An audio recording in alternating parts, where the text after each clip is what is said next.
Ring. You don't need to ask me 3 times. I'm doing all right.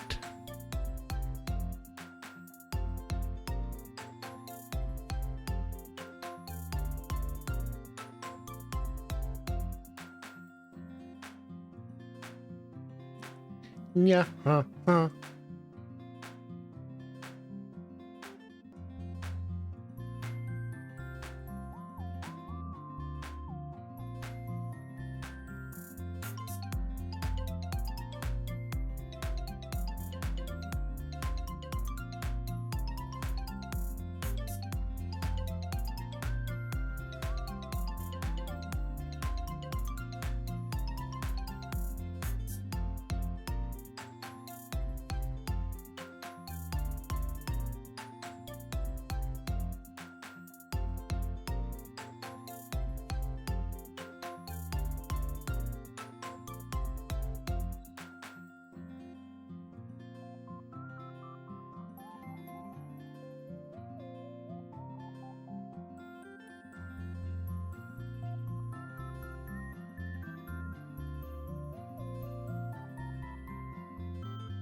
Hello, Delta. You are cute, and I like your face.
Hmm.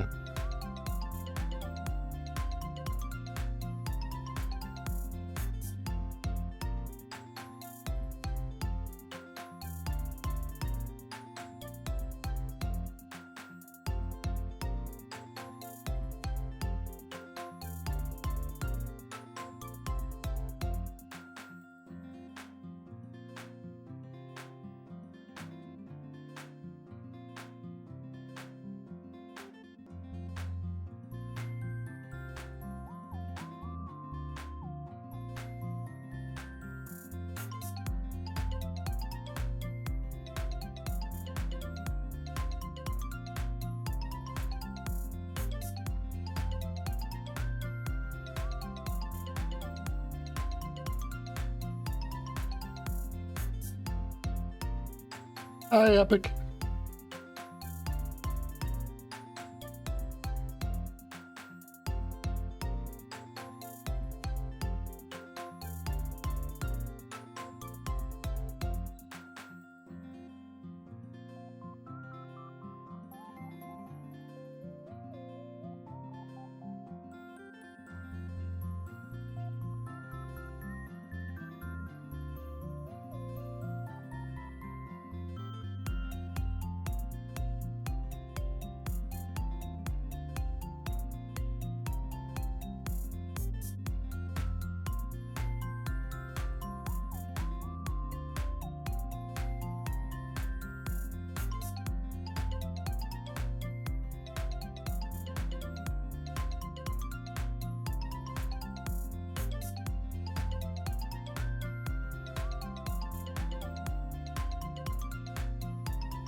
Blink.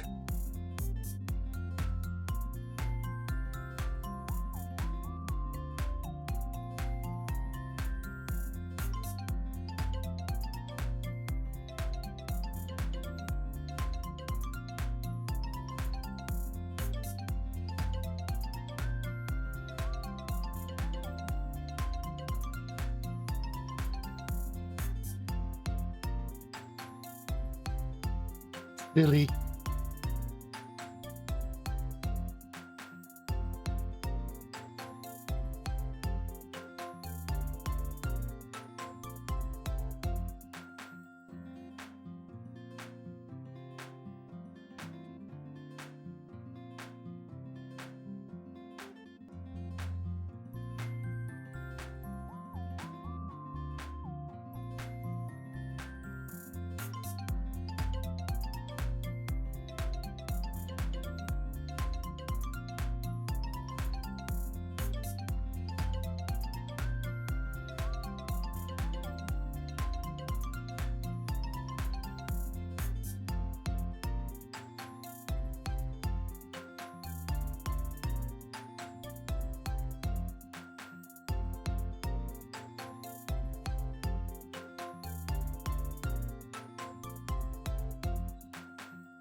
Oh, Neko Ohio, everyone.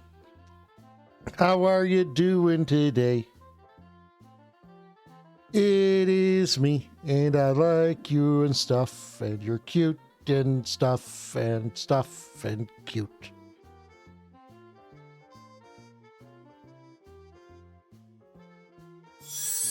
Nyahaha Tilda. Alice Nyanko, thank you for 52 months of comfy support. Your presence brings joy and warmth, just like a cozy nap after a banana feast. You are cozy and good friend.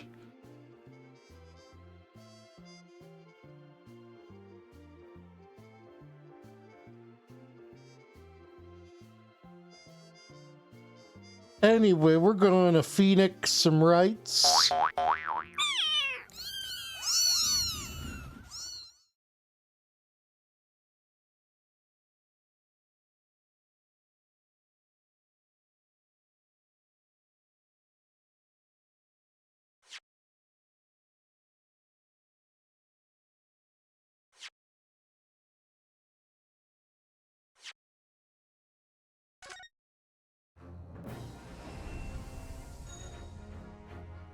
You know, I just realized that apparently this goes to like something on the current case, because this is the case we're on.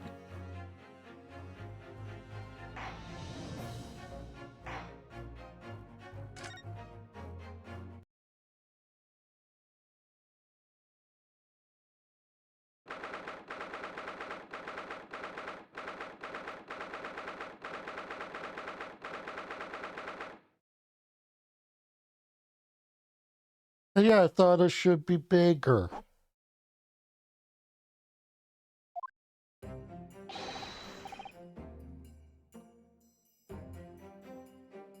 Good morning to you, Mr. Nahodo. Good morning, Professor. Ready for today's proceedings?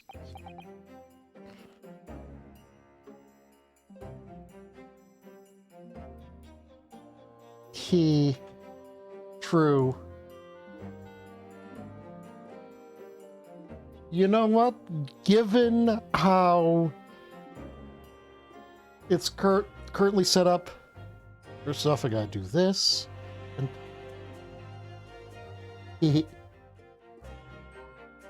buddy, how would you... Oh, you already know? No, I'm not asking how would you like another banana. Would you like to move to my other shoulder? Yes, you can have a banana afterwards.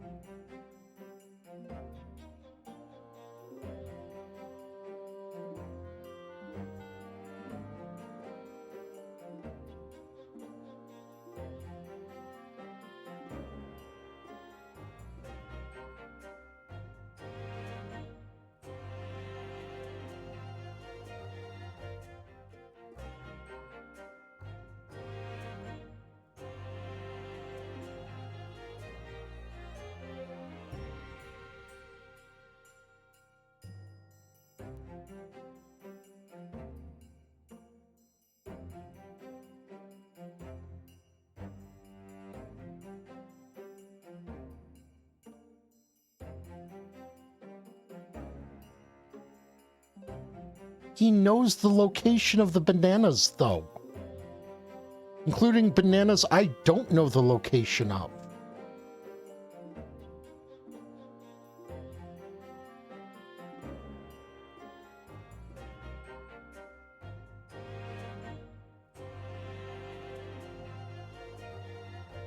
There. Is good?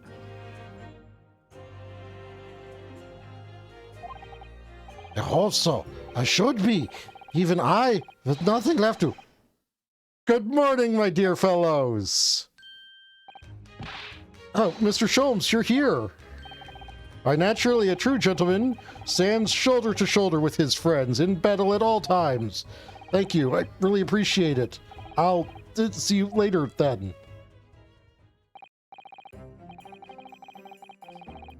Now, Professor, we really need you to remain calm in the courtroom today.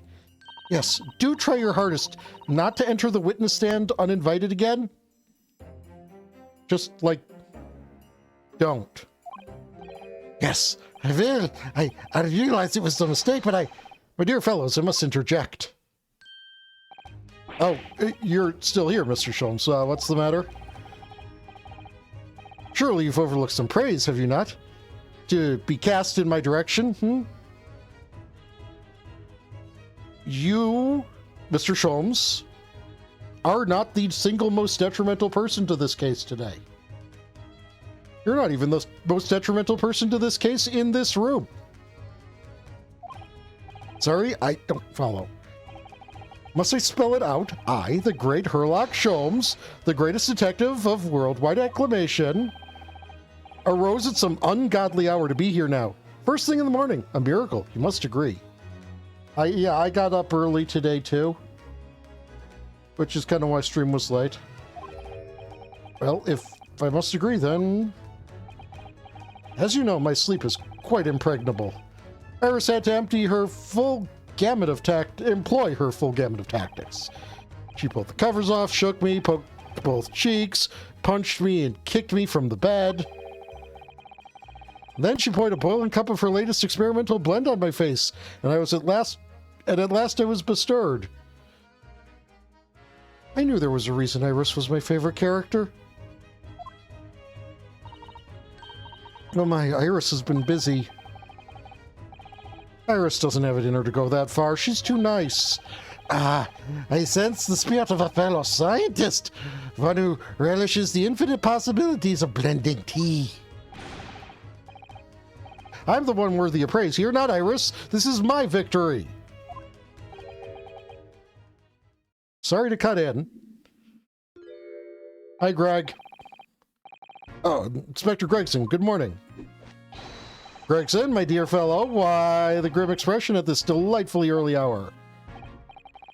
I don't know, maybe because I'm been confronted with a grimmer expression, eh?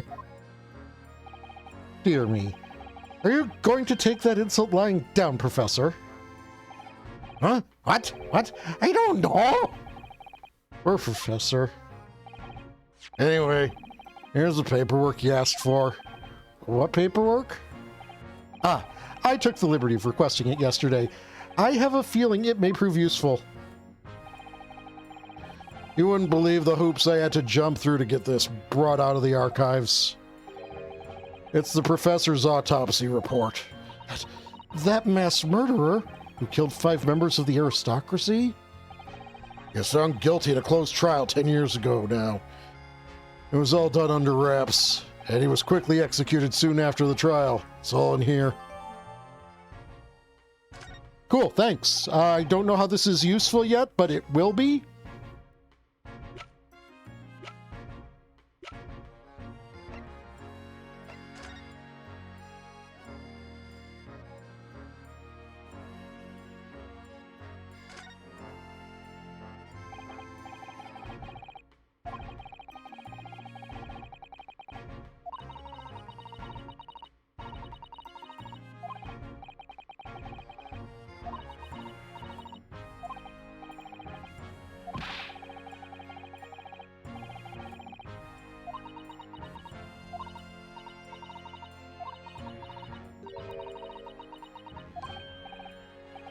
I don't know. Can't we just... Sholmes has already, like, shown that he can actually be useful sometimes. And that he can pick locks. Can we just, like Sholmes, open.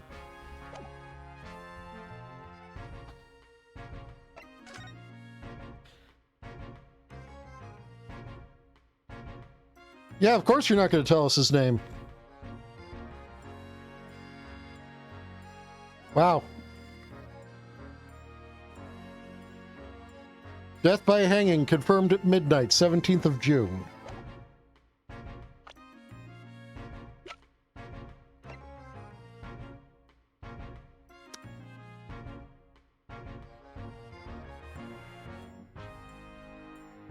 I had a feeling.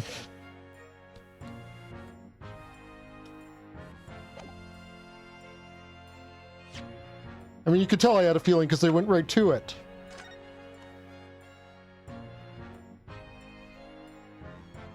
Same first name, guys.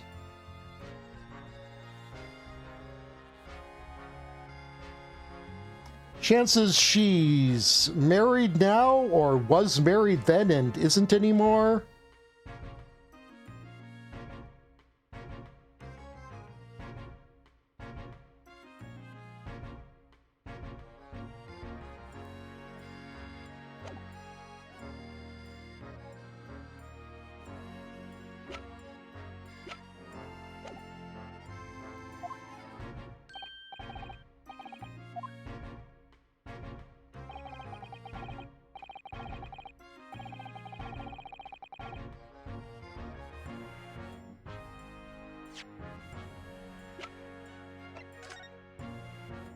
The one who pronounced the professor dead was Courtney Stevens.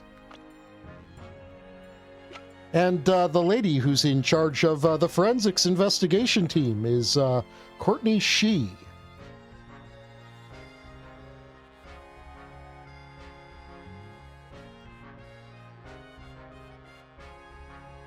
You know, the very suspicious lady.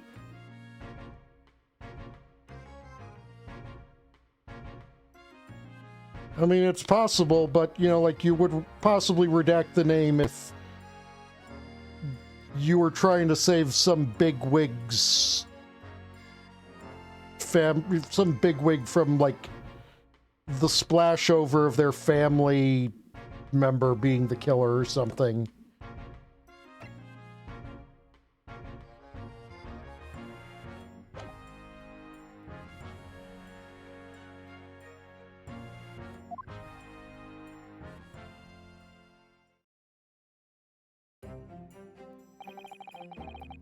Well then, Professor Hairbrain, this is it. Today we're going to lay all of this to rest at last. Wish you the best of luck, Professor. I suppose he'll be in there today, will he? Drebber. Yes, we expect the prosecution to summon him as a witness. I'm still amazed you managed to find him in just one day. I really owe you both so much. Counsel, get in here.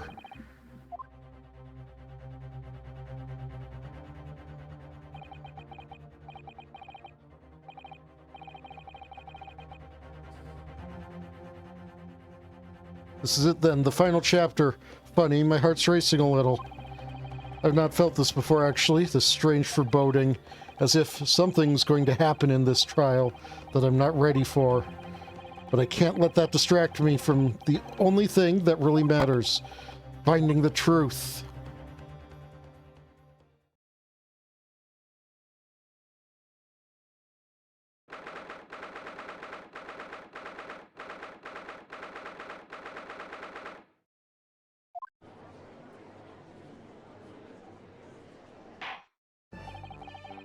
In the name of Her Majesty the Queen, I hereby declare this court to be in session again.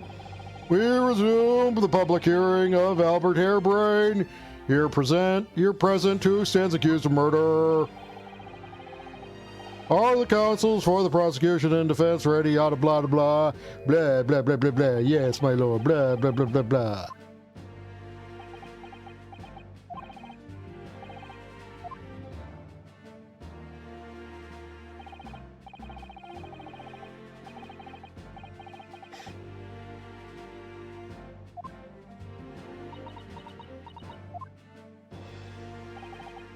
If I may, Lord Van Zykes.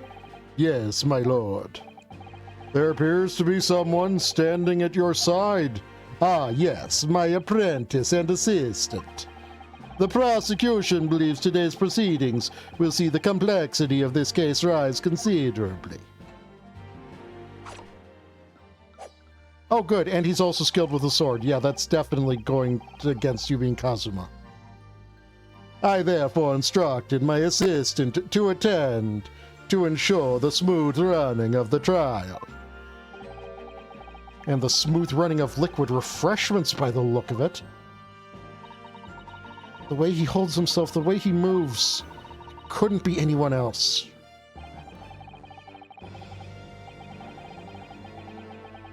But he's still suffering from amnesia, so there's really nothing we can do at the moment. You know, but, oh, this is so very hard. So, as I was discussing with someone yesterday, I came to a realization. Now that there is a second possible prosecutor, we might be made to defend Van Zykes.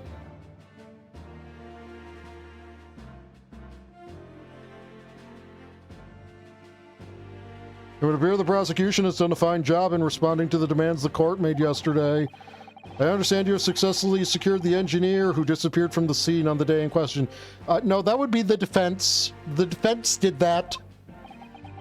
Yes, my lord. I intend to call him as a witness shortly. Just like we've just... Look. Here, let me just, like, streamline this court proceeding a bit more than we already have. Not guilty, not guilty, not guilty, not guilty, not guilty, not guilty. You have my education, not guilty. Release the court fetty.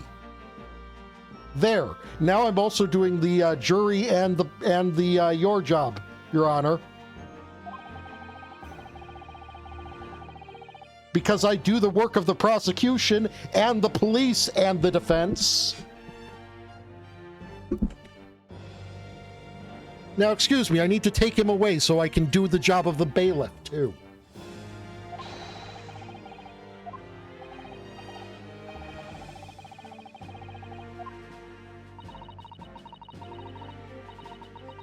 Oh, come on.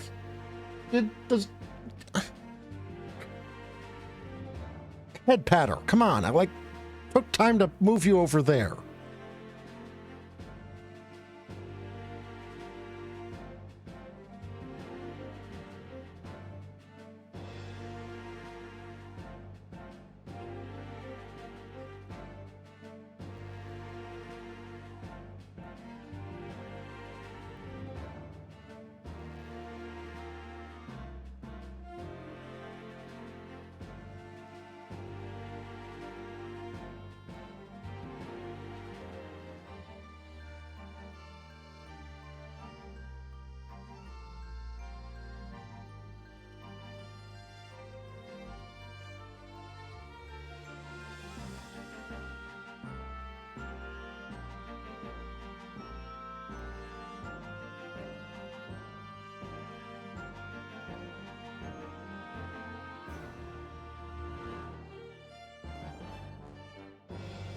Okay, there we go, I think.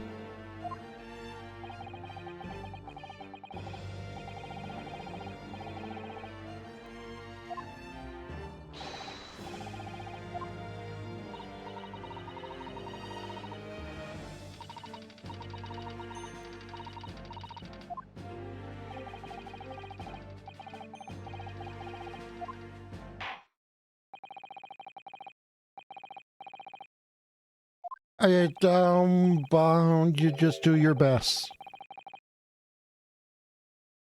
There's a report I must read to the court.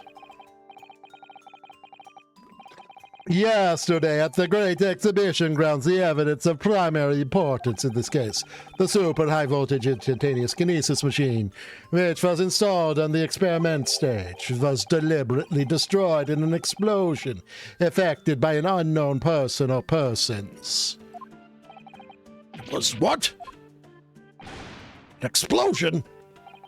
This is an outrage. No, it's not by an unknown person. As it exploded, we were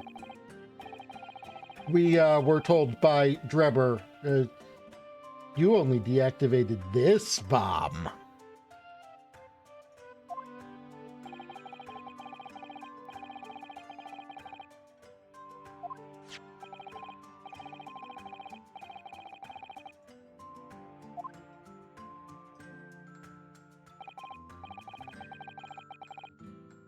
Well, yeah, that is definitely a drop away.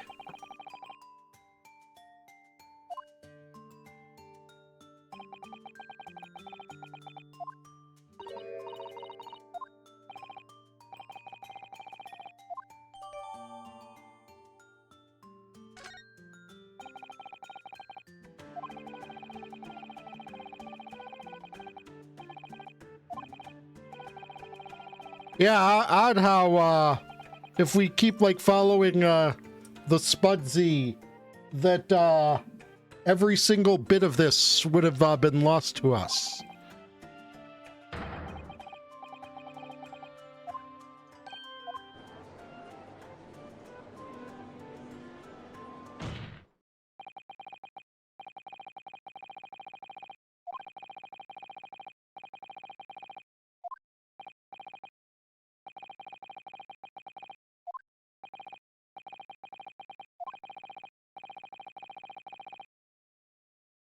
How does it...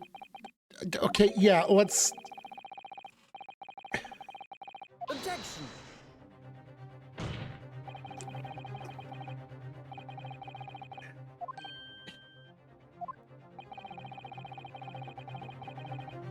I don't think the accused has...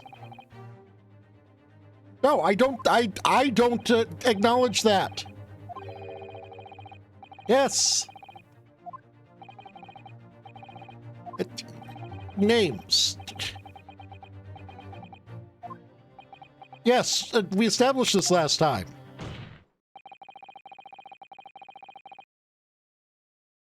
Yes, this is the line of questioning we should be following.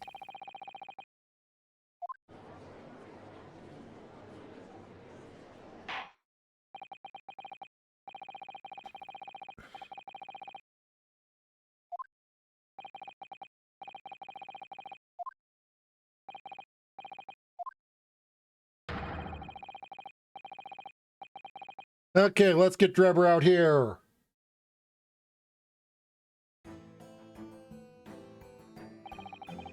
State your name and occupation for the court. Name, Enoch Drebber. Occupation. Hard to pin down, I would say. Is it Black Markle? Yes, why do I feel as though I've seen it somewhere before? Oh, you too? I had exactly the same feeling myself. Our file indicates that you are currently being investigated in connection with another case. The theft of a waxwork model, is it? A most extraordinary sounding business. But that has no bearing on this trial, I assure you. Clear it from your mind. You're familiar with the public experiment carried out at the Great Exhibition some days ago. The accused super high voltage instantaneous kinesis demonstration. Yes, you could say that. I am aware of it. There was a terrible accident, wasn't there? It was you, Mr. Drebba, who constructed the vast machine used in the experiment, or so our investigations indicate. Can you confirm your involvement? Yes, I constructed it, in precise accordance with the blueprints, but that's all. Yeah, I know, but I don't know. I felt like doing this voice, so we're doing this voice. Wait, did the burn blueprints not actually get added to the courts would be very interested to hear your thoughts about the machine, I'm sure.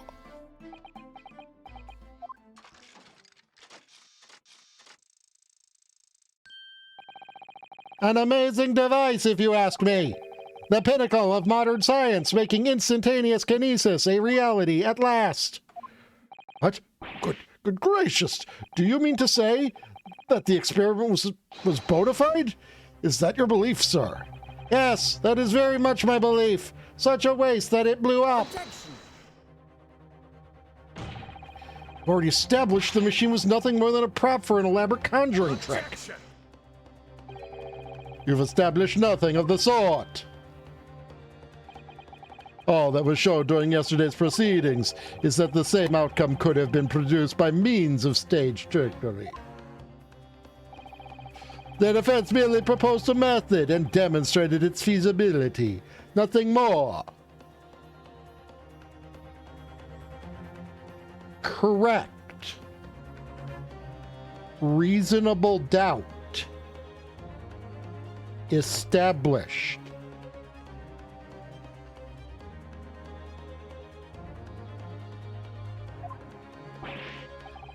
But we procrastinated long enough, I feel. Witness, you will now give your formal testimony about the machine that you constructed for the purpose of the demonstration at the Great Exhibition. Understood.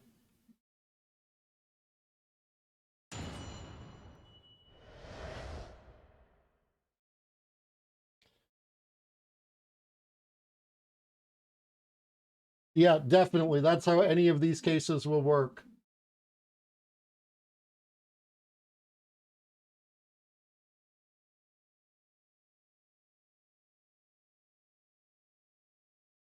You have done nothing but throw out supposition and propose alternate theories. Yes. I have. I am the defense attorney.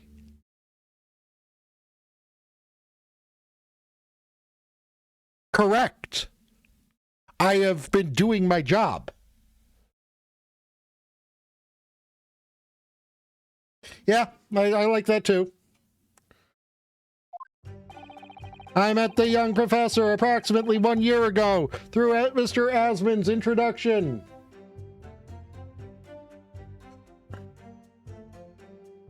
Quit.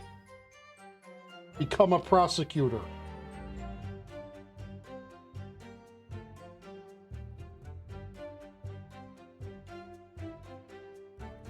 I don't have to do anything and have no responsibilities placed upon me.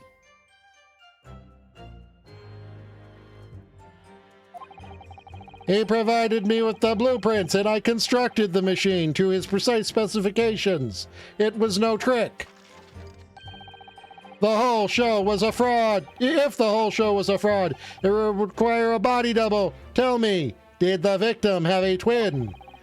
All the spectators saw the birdcage appear above the heads and then crash headfirst into the crystal tower. A terrible accident, I grant you. Perhaps the science on which the machine was built was flawed somehow.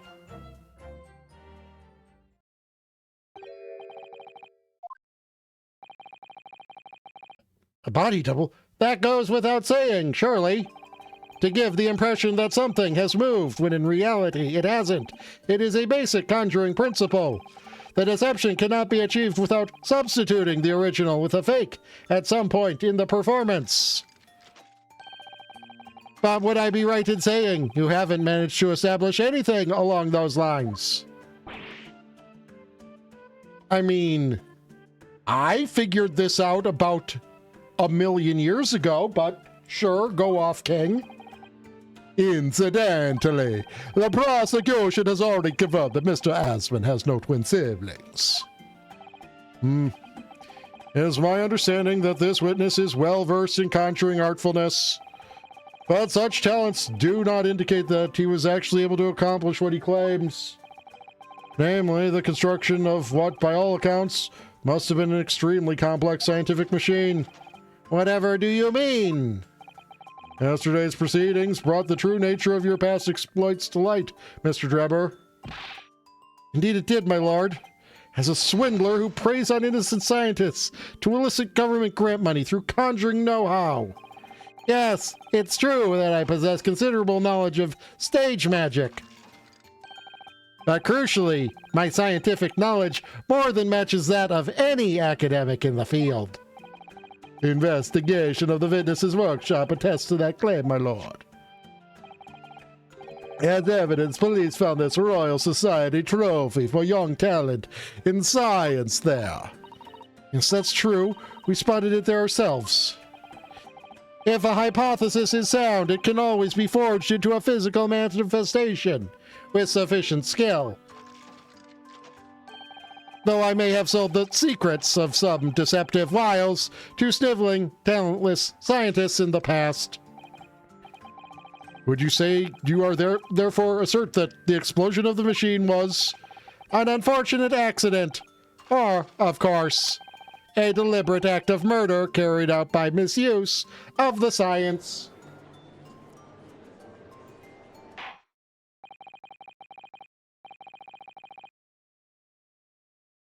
Counsel for the defense, your cross-examination, please. Yes, my lord. Okay, I just have to say, had this game been released 15 years sooner,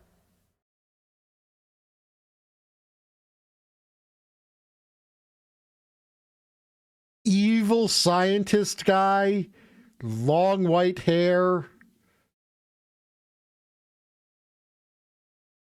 I know so many girls who would have written the most unspeakable fan fictions.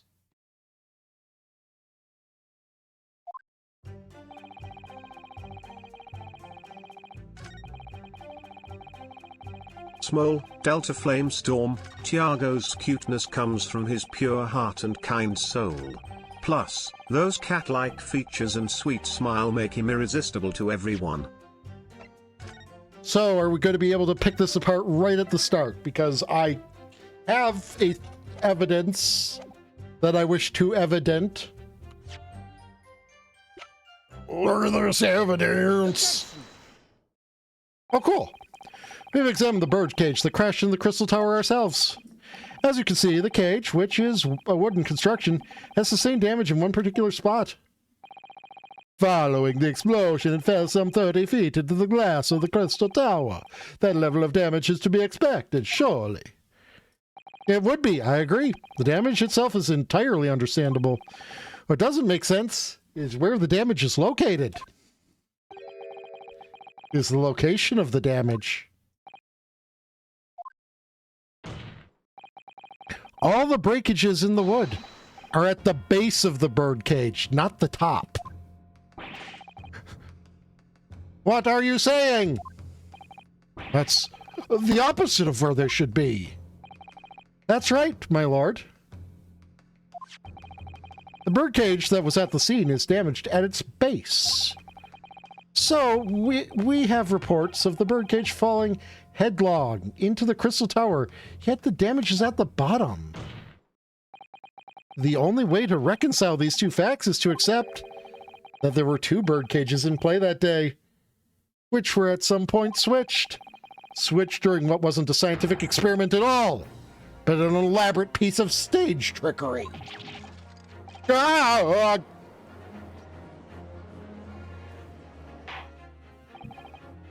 Gracious, explain yourself, witness. Well,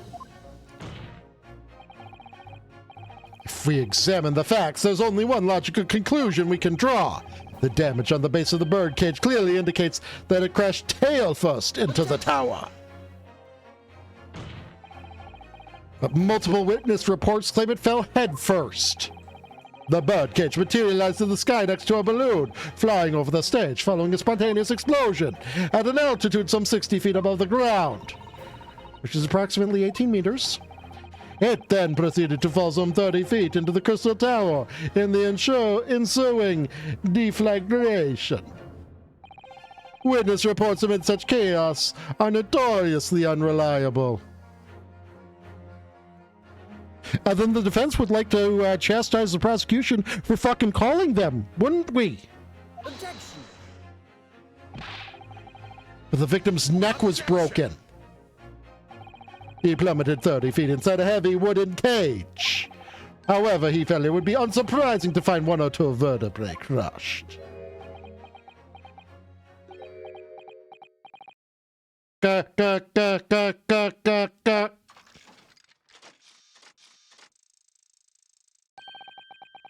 riveting scientific analysis of events from the prosecution there.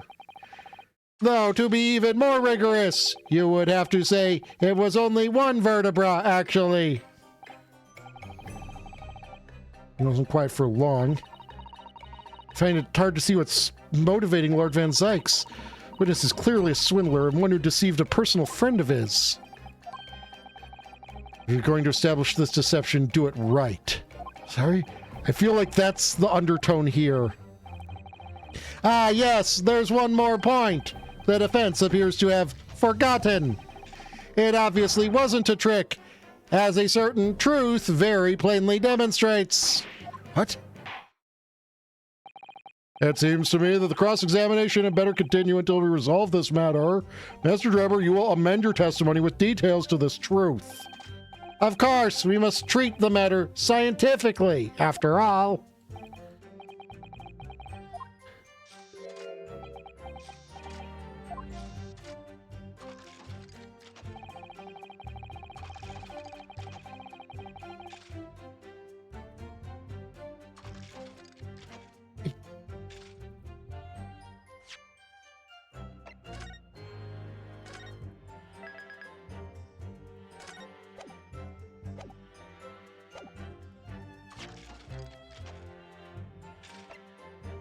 Objection.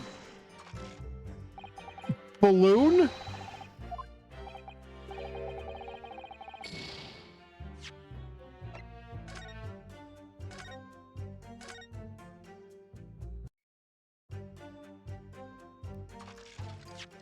Balloon picture. Objection. No?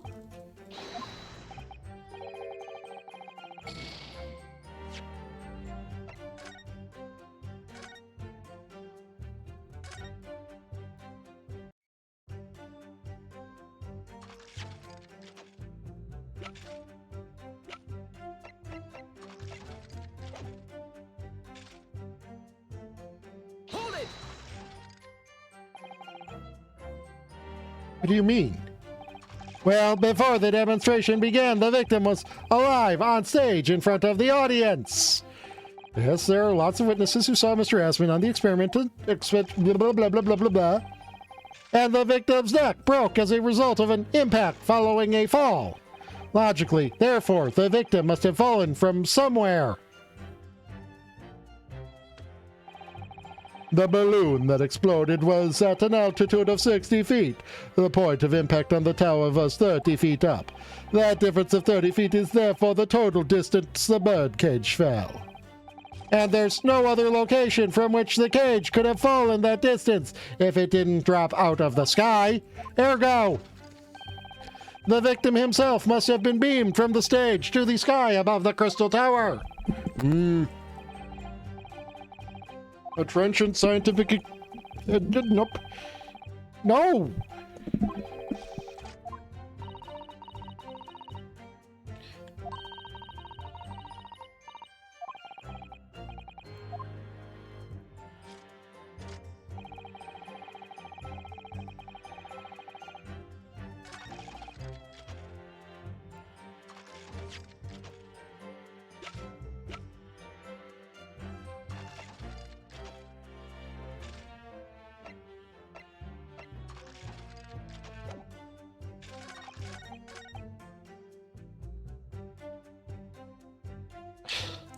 Okay, let's just press everything. Hold it!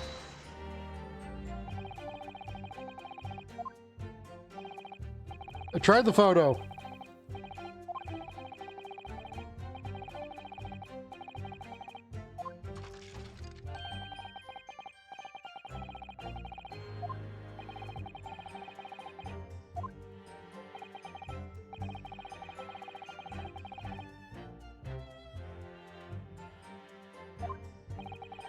Explodes? What?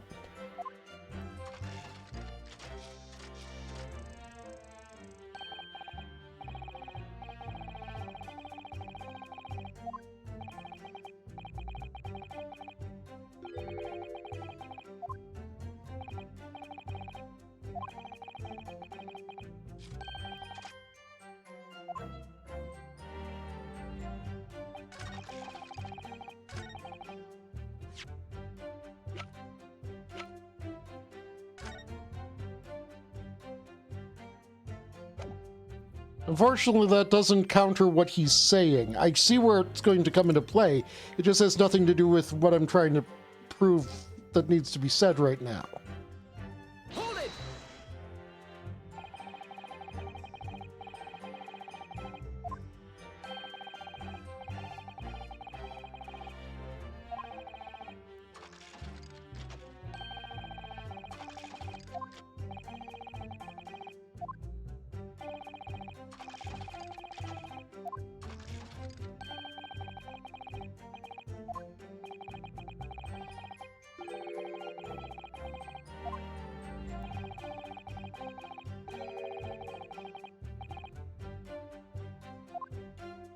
Yeah, who could have installed that explosive device in it? Maybe, I don't fucking know, the person who built it?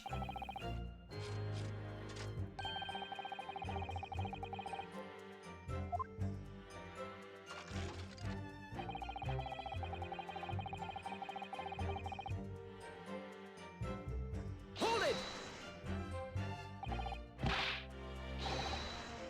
No, Objection! we've established she doesn't have a twin.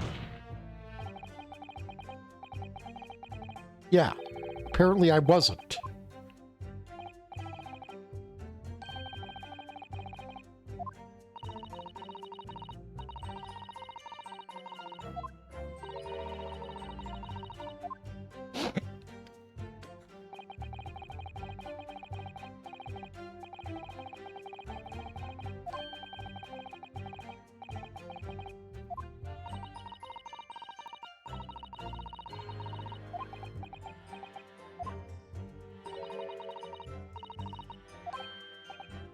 I'm...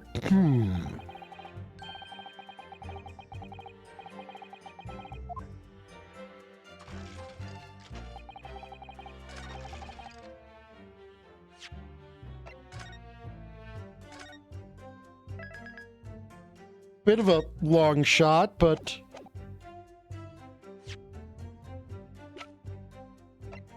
Objection! Okay, yeah. Too long of a shot.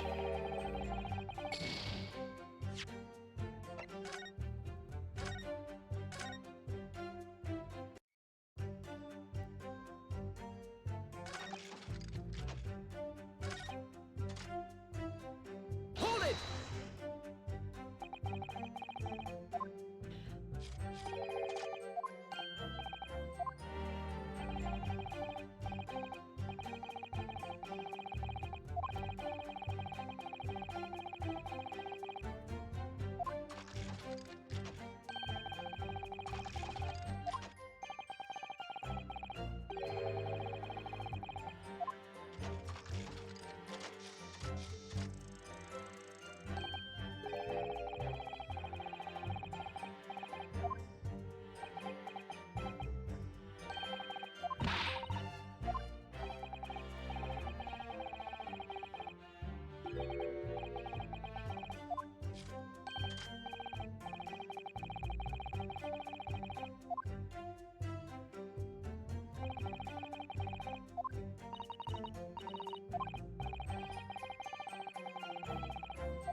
Okay, so we do not have...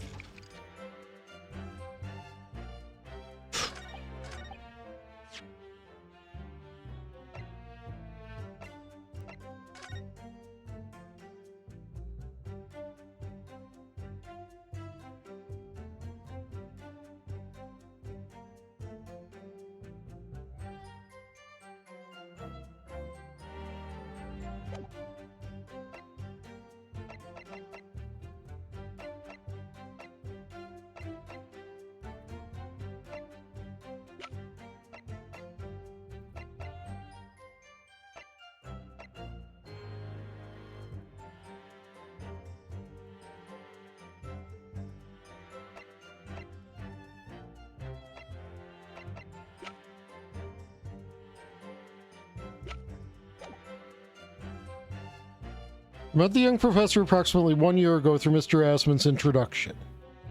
No, because newspaper. No, because sketch. No.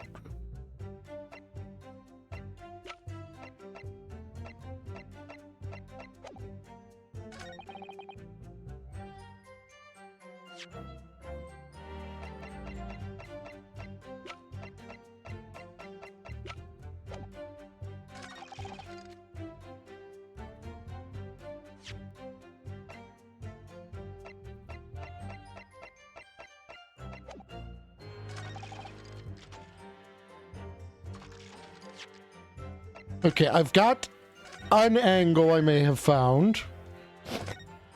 And it's a 90-degree angle. Objection. And it might be the correct 90-degree angle.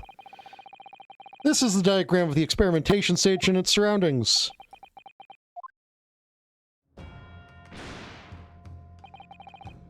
Well, somehow the birdcage appeared in midair before falling down. Yeah, because nowhere else it could have fallen from. Here.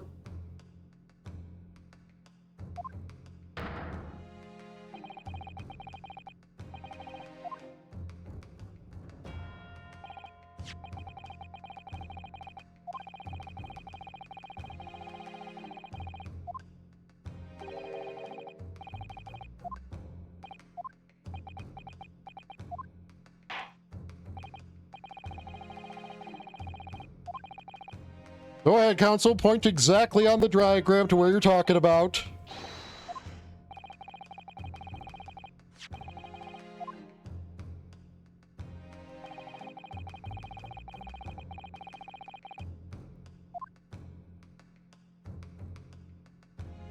Oh, wait, wait, what? Oh, no, we're,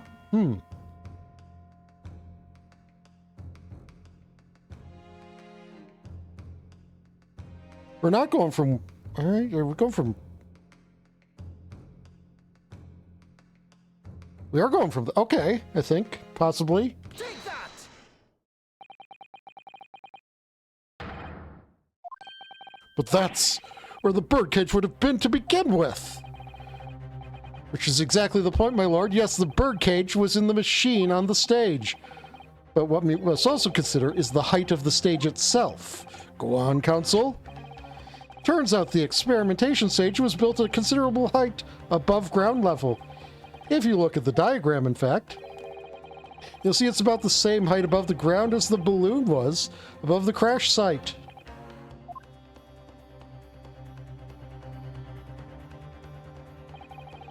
When the experiment got underway, the machine and the birdcage were engulfed in steam.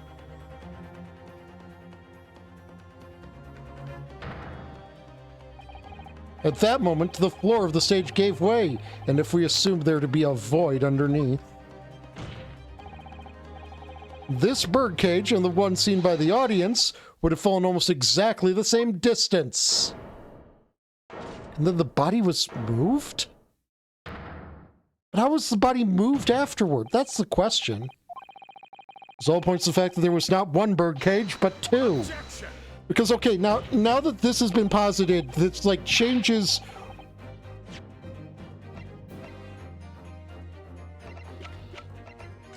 Okay, so...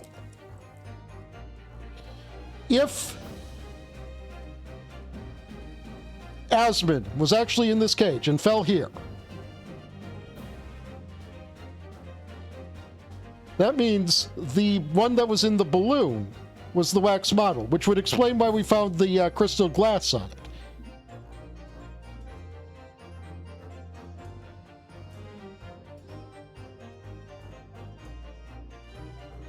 But then somehow they would have needed to get the body from here to where it was found over here.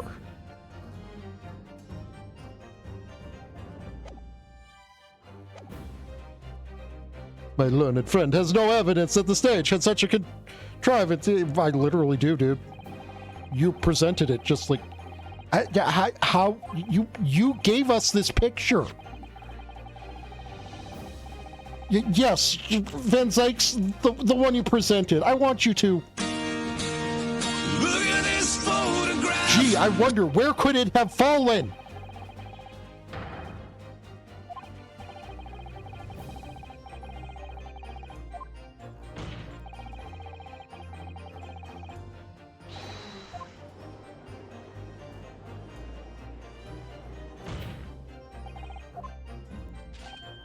Mr. Drebber, it was you who built the kinesis machine, which means that it was you who built the 2 bird cages that were used to carry out this deception, and you who built the bomb that was in the kinesis machine.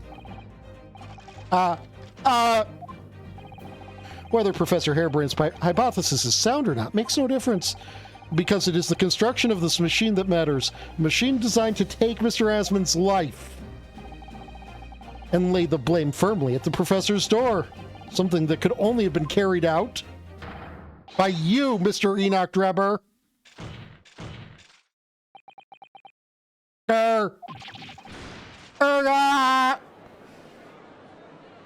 Objection.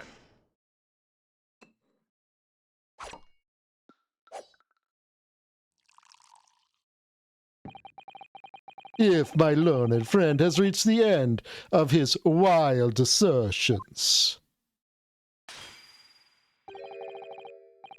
You opened that wine bottle just to fill the glass.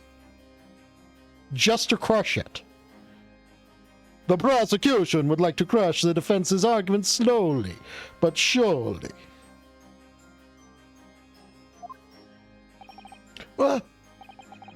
Your argument fails to hold water on 2 counts. You see, there are 2 of us now. 2 counts.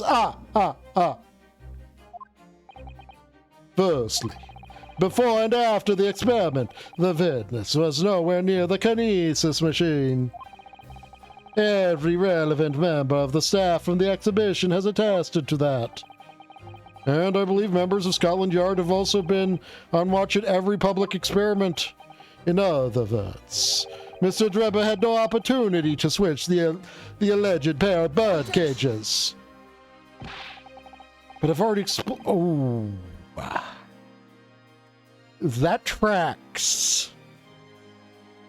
Drebber didn't have the chance to do that, but...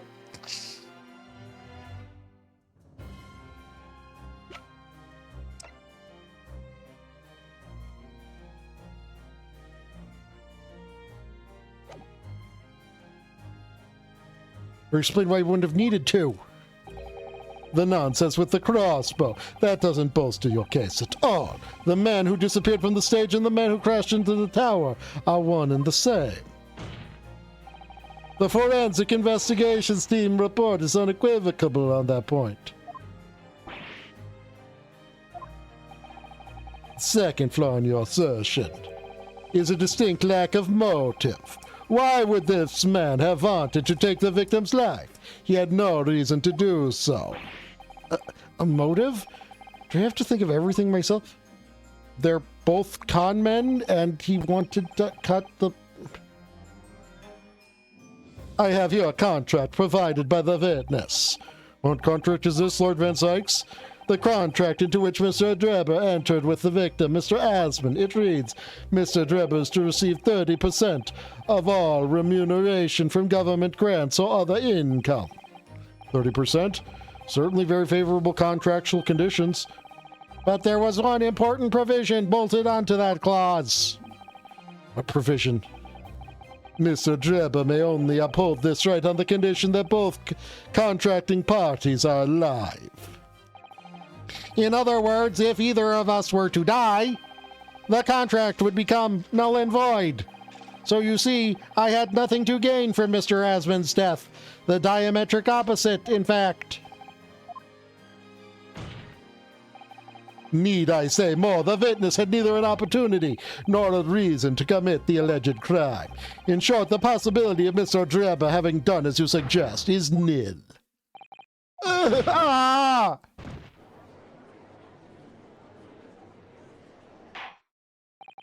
It seems the defense's assertion was somewhat wide of the mark.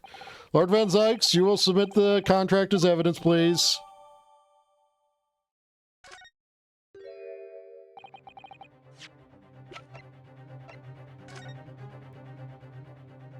Hereby is enters into the contract with the provider, Mr. Enoch Drebber, to fund labor and materials for the construction of super high voltage instantaneous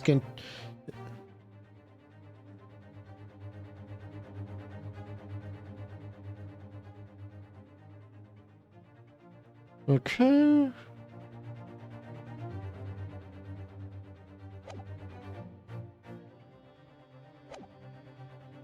It's true.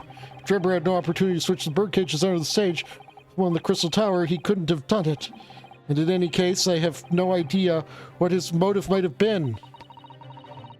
There's one aspect of your argument that still holds true, however. Quite possibly. Hold on, let me,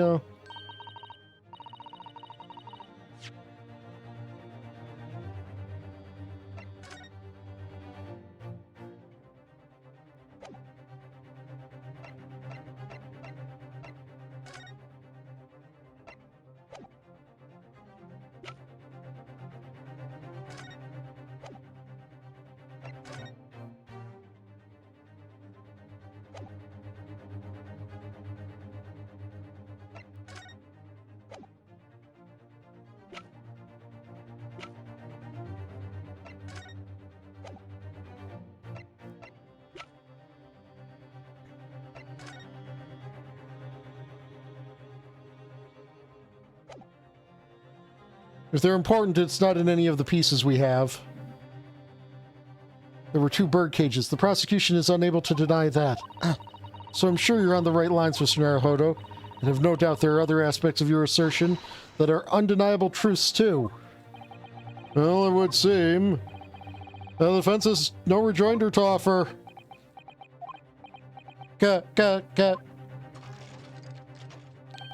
Well, I must say, I'm a little surprised.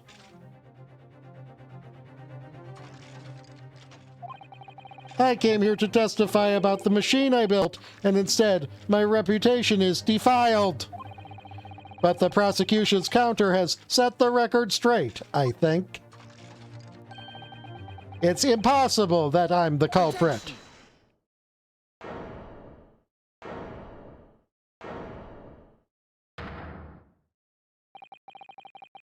At the beginning of this trial, we believed that there was only 1 bird cage, and yet now we know there must have been 2. In other words, there was more to the demonstration than we realized at first. I think it's abundantly clear that the same applies to the culprit. Get to the point. The stage demonstration was constructed and set up in its entirety by you, Mr. Drebber. Therefore, it is inconceivable that you had no hand in the events that transpired.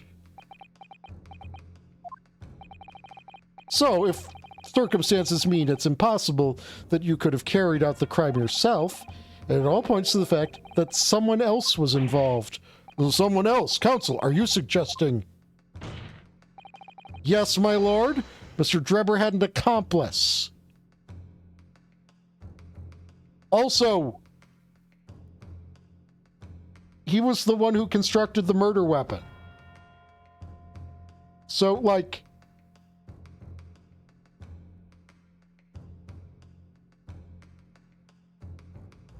unless we have reason to believe that the entire thing was designed in such a way that there was a specific series of levers that could be used to specifically murder someone with, like, the explode.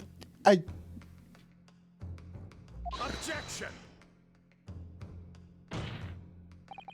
An accomplice now. Well, then, I presume you're prepared for what's to come. Now that you're accusing not only the witness, but someone else of the most serious of crimes. If these accusations turn out to be false, then make no mistake. The prosecution will demand an equally serious punishment for your slander. Okay, the defense would like to request equally serious punishment for the holy shit amounts of slander that you did on Mr. Natsume and Miss Lestrade.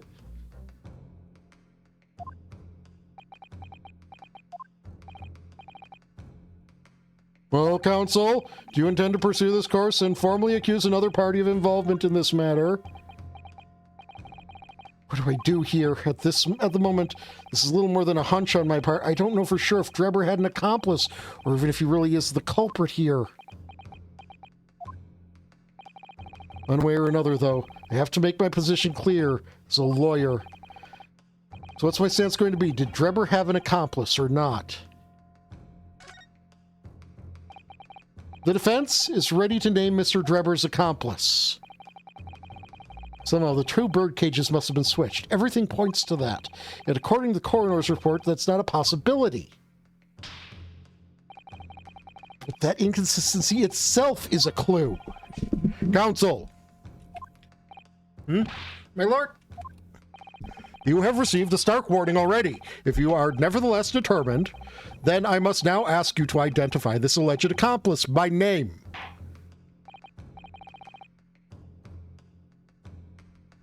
And you know who's the one who did the report? Why, the head of the forensics team, of course.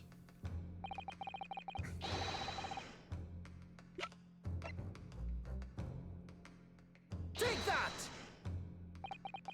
The name of the person in question is... What's wrong, my Nipponese friend? Surely fear doesn't bind your tongue now. A little late for that. Of course, I'm afraid. After all, naming her in this capacity is definitely going to make waves. A lot of waves. I could very well turn every single person in this courtroom against me. Sure, it'll be all right, Mr. Naruhodo. Thank you, Mrs. Sato. The enemy always appears larger than life, but you'll appear exactly the same to the enemy. All right, then. Here goes. You've kept us waiting long enough. Also, I'm convinced I'm right, because we've got, like, specific dialogue. Your answer, counsel, now. The person who colluded with Mr. Drebber in order to carry out this wicked crime is Scotland Yard's coroner, Dr. Courtney Shee. What in blazes are you talking about, Dr. Shee? Just so we're clear, that is a way that it like Gaelic, etc. pronunciation. Sith with an E. It is pronounceable as she.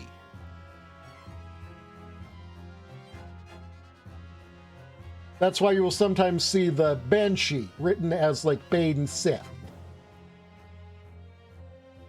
Or a character that some of you might be more familiar with, whose name is actually pronounced Ketshi.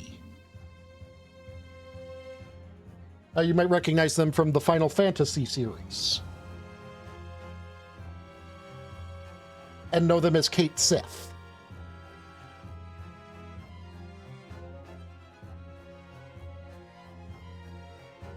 Also less known, but still commonly thought of in many cultures, is the Lananshi, the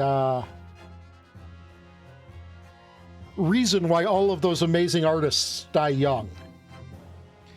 Because they made a pact with the Lananshi in order for muse and inspiration for a large portion of their life.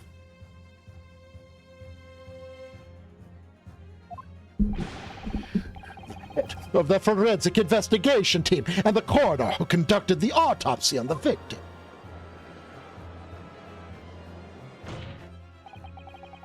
We know there were 2 bird cages, so who could have carried out the switch to complete the illusion? The accident happened in front of a huge crowd of spectators, and the area was immediately sealed off. Then everyone, police officers included, were banished to make way for the forensic investigation team. When else could the switch have occurred? It can only be that have been in the team's presence. It's essential that the court determines exactly what happened following the incident. The defense demands that Dr. Shi be summoned to the witness stand at once to testify. To put this in just other terms, the defense would like to confirm the chain of evidence. Like, legitimately. Like, technically we're doing more than that because we have actually thrown an accusation of her being the accomplice. But, like, yes, the defense is calling into question the chain of evidence more than anything else. You've got nerve, lad! Standing up there, dragging the yard's name through the mud. Buddy. Chief Inspector Gregson. You know the man? You know the man? You know how he's been on leave for like the last 6 months? And you know why he's been on leave for the last 6 months?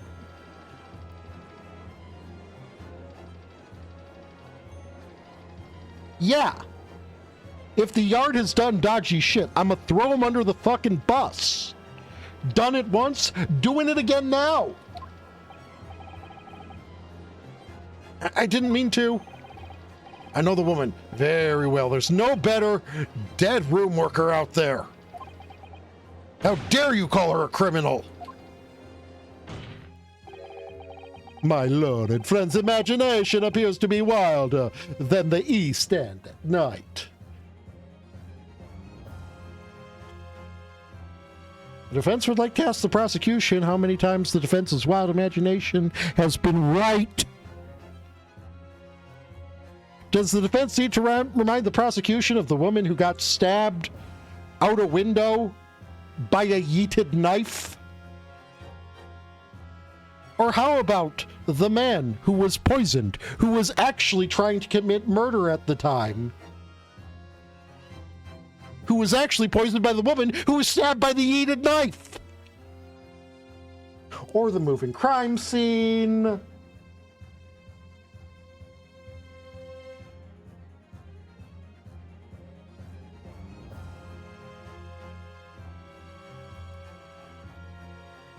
The entire, just like the entire pawnbrokery thing, like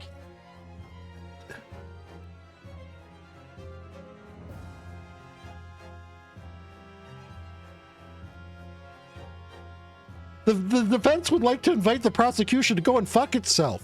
The defense's imagination has proved instrumental to there being law and order in this country.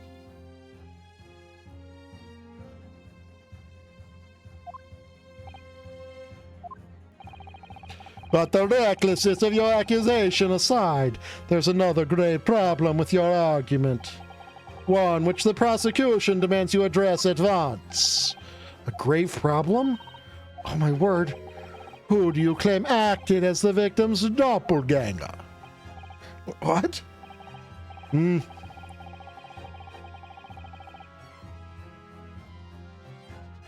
Certainly, if the birdcage containing the body of it was also been contained a body. And yet, no missing persons or accidental deaths of anyone even remotely resembling the victim have been reported. Which means there was no one, dead or alive, who could have fulfilled the role of a body double for Mr. Asman.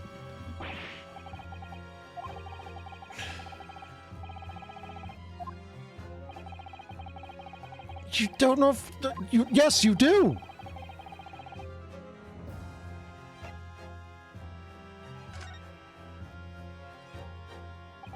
Very well, the defense will address my learned friend's concerns by presenting evidence that reveals the true nature of Mr. Asman's body double.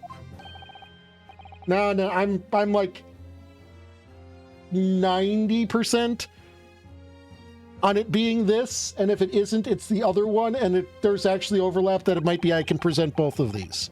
I do hope this isn't filibustering, counsel. The court is expecting a name. If you think you have relevant evidence, present it now. Body double and the birdcage were hiding inside the balloon that was floating above the stage, which means that any witnesses would only have seen them from 60 feet away. So who was it that appeared out of the explosion some 18 years above the spectators? Ha! The body double inside the second birdcage was...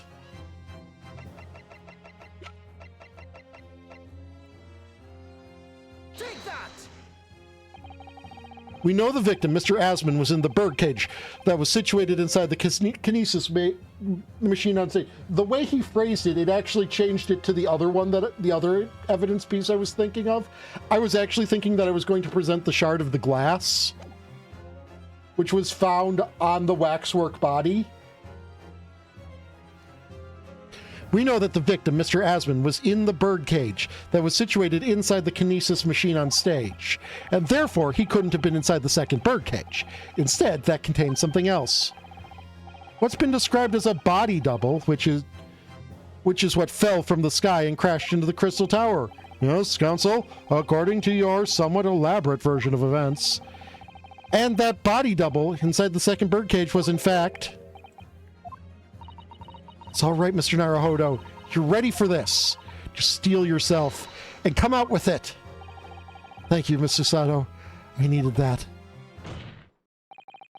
As I was saying, the body double inside the second birdcage was, as unbelievable as it may seem, that thing there.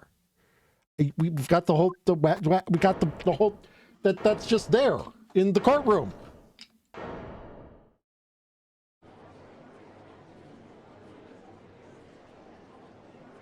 Objection!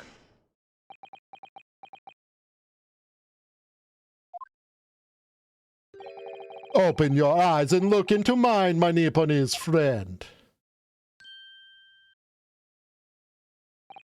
Now tell me, what are you playing at? Stand firm now, Ryunosuke. This is time to show your Japanese spirit. As the court will observe, this is a waxwork model. A model, in fact, of an infamous London murderer from 10 years ago, the Professor. Objection. You started by indicting the leader of the forensic team as accomplice in the crime, and now you've moved to indicting waxworks. Yes, that's about the size of it, but why? And why this waxwork? It looks nothing like the victim. In fact, it could hardly resemble him less. What possible justification can you give? If you want to know why, ask Mr. Drebber. What? Just days before Professor Harebrain performed his public demonstration, Mr. Drebber abducted this model from Madame Tuspel's. Did you say abducted? And 2 days after the incident at the Great Exhibition, he returned it to the museum. Then the timing. Is this true, Mr. Drebber? He admitted it earlier in the thing. At first, I couldn't see why Mr. Drebber would have stolen the waxworks and given it back again. But now, the reason is clear. He took it so that he could put it inside the second birdcage as a body double for Mr. Asman. Ah! Objection! Are you hearing this, ladies and gentlemen of the jury? Are you hearing the defense's astonishing proposal? The witness fabricated this vast machine with the intention of deceiving some wretched scientist, and he did so in collusion with the country's finest coroner on a public stage in front of a vast audience. And that, to effect the deception, he used a waxwork model that no way resembles the victim. Are we really to believe this far-fetched tale? What do you decide? Wait! Yes, if you put it like that, of course it sounds implausible. We call this reducto ad absurdum. It is a logical fallacy that is well known. You see, I know logical fallacies that are not just ad hominem and slippery slope. Guilty. Guilty. Guilty. Guilty. Guilty. Kill me.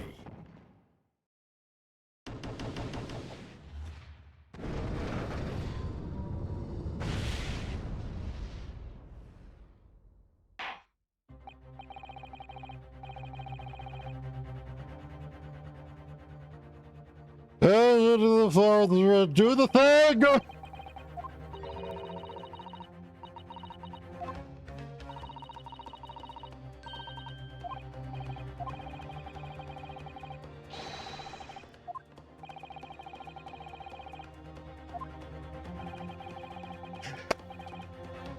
Oh my gosh! I don't know if that was really their intention. I don't know actually if it was their intention, but they actually more or less have done what I've been saying they should do at this point. He did not even, he didn't even ask. He did not even ask. This judge has object permanence.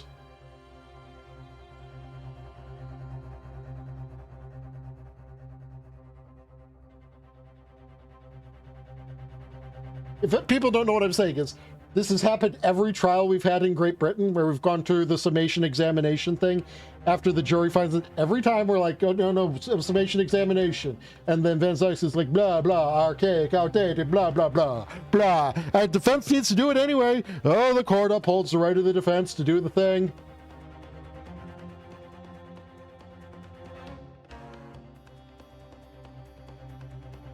So, what just happened was, and I need everyone to just understand that this is how it played out. The jury delivered their guilty verdict. The judge did not ask. The judge just said, the defense will now proceed to the summation examination. Because the judge has object permanence and understands that, yes, of course we're going to do this. We have done it literally 100% of the time that this has occurred. Yeah. This judge has object permanence. We have judge object permanence and Judge Tanuki. This game has the best judges in Phoenix Wright. The rest of the court proceeding is a fucking nightmare.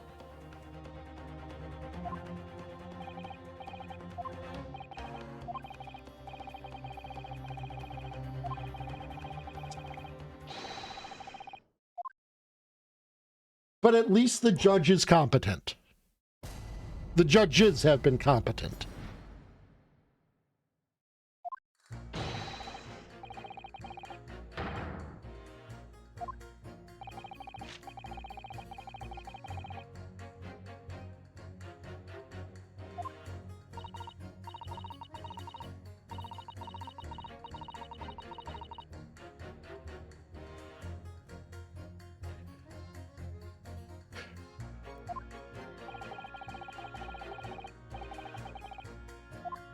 That is...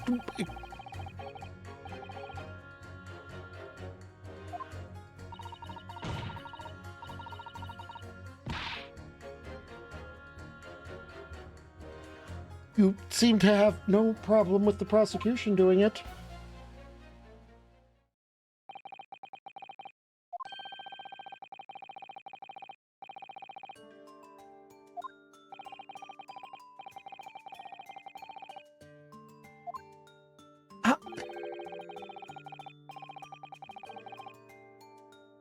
No, there's not been that yet, and there's not been a game where the judge has done it. The only people that have not done it so far have been me, my assistant, and the judge.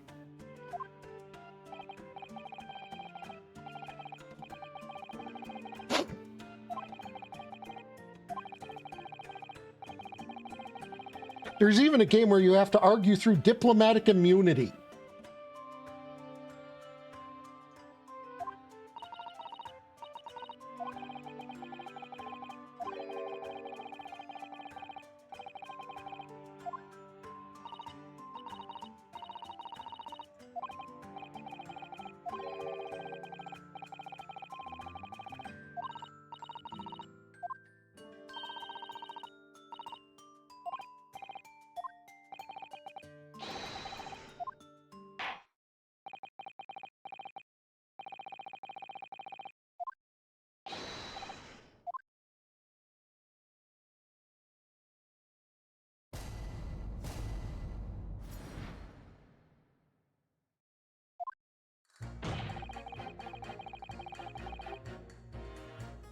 You've never been accomplished anything.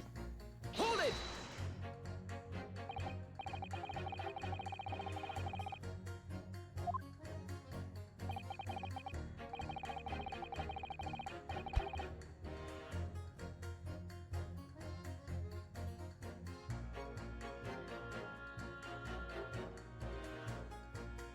Your Excellency, the defense would like to bring juror number 6 up on something. At the very least, police misconduct.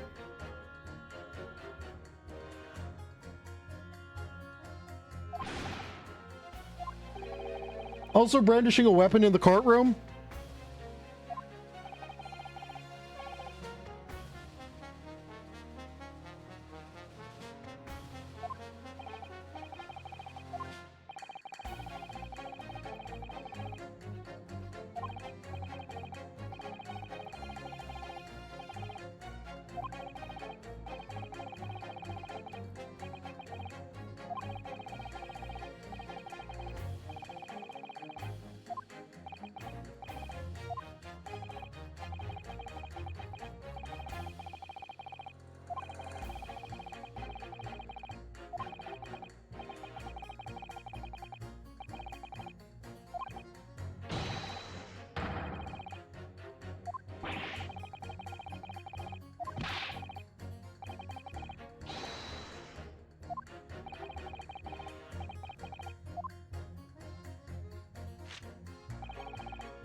I would just like to point out that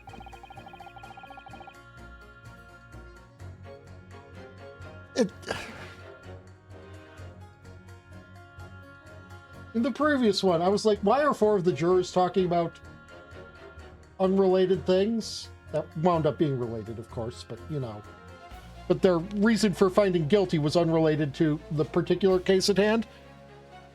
Why are you finding guilty while agreeing with me? Hold it!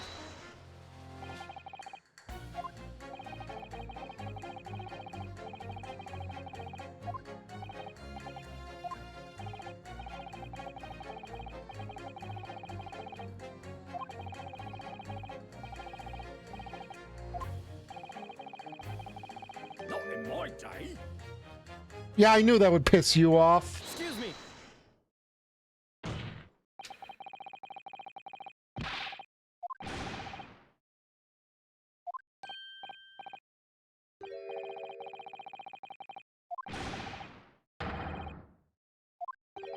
Blame Sholmes.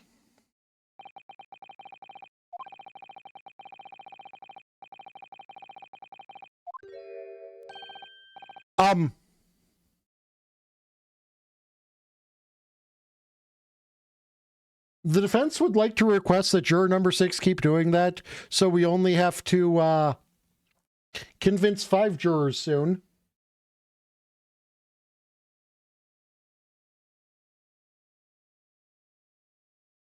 Actually, no. There's the risk of Corn Girl, so we would like to request for him to stop.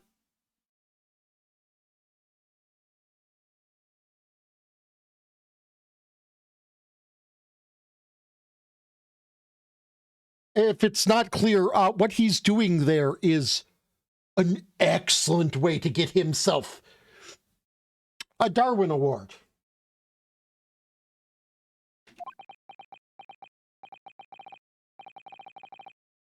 Hold on, just got to make sure of something real quick.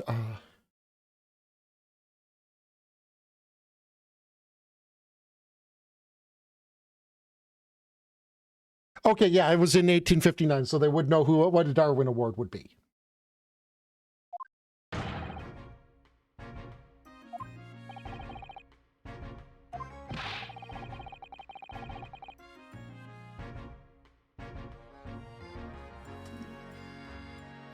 Epic, I understand that you are British.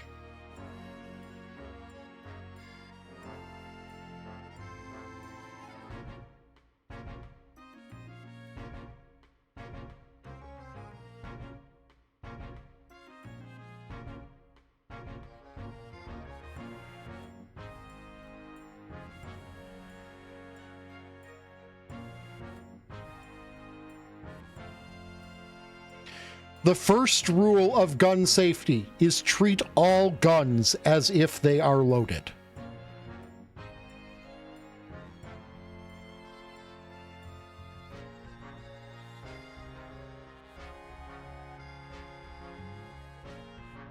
Second rule of gun safety is never point a gun at anything you are not willing to destroy. So he's violated the first two rules of it right there.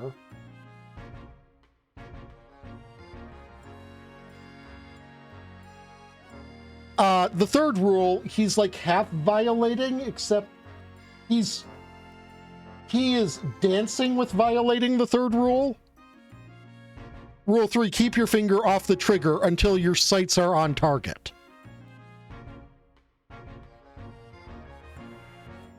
And since he literally doesn't have a target, he's not...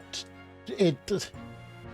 4, I think, is kind of like non-applicable, which is always be sure of your target and what's beyond it. Regardless.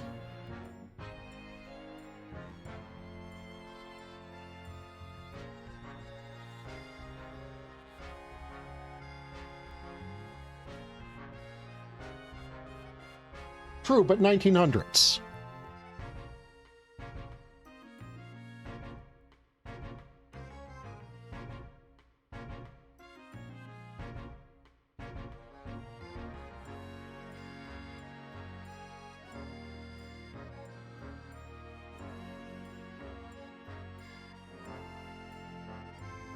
I would like to point out that in 1882, there was a mousetrap that, you know how mousetraps typically like have a metal bar that snaps onto the mouse?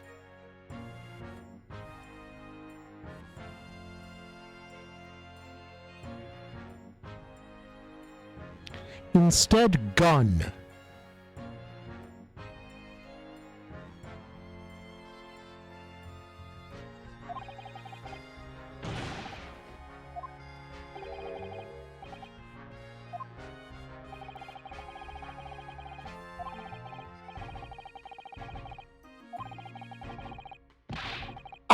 Oh, there we... Confirmation! Confirmation! Hold it!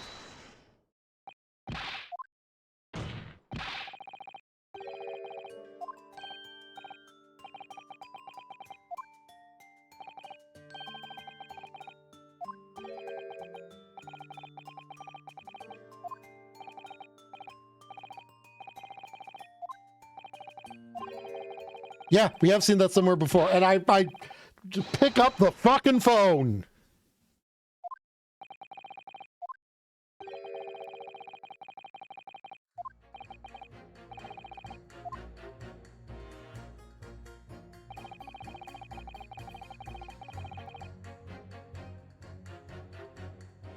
Hold it!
You know, I'm wondering if it will ever occur that I will have a reason to repress something that resulted in a other witnesses' outburst and just get them to finish their statement.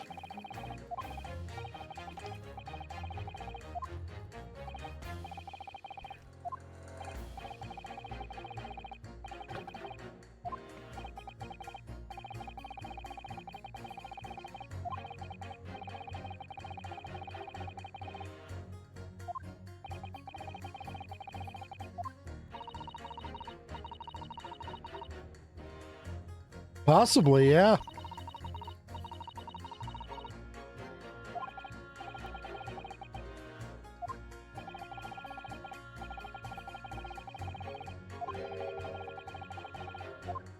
We not only did it not have a reason to do that, it actually did not acknowledge that it already... Okay. Hold it! Oh, wait, hold on. No, wait, I might know it.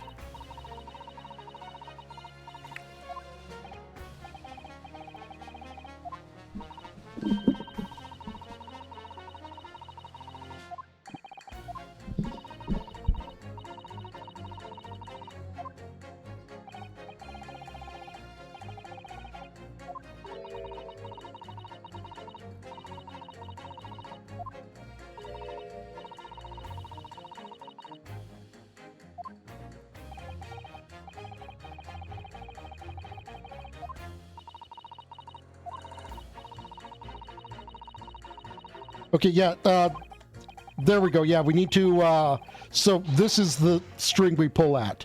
Because we can connect now Dr. Shi to the waxwork in question, or the... Objection! The waxwork has something to do with the coroner.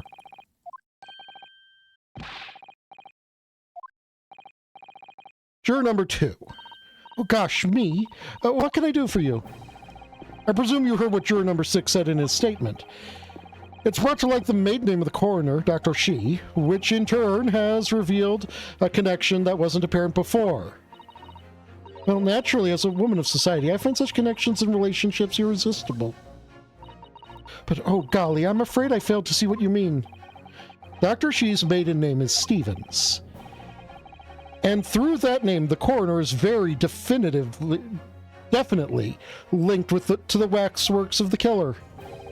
The defense has evidence to prove it. My goodness, evidence, you say? How utterly enthralling.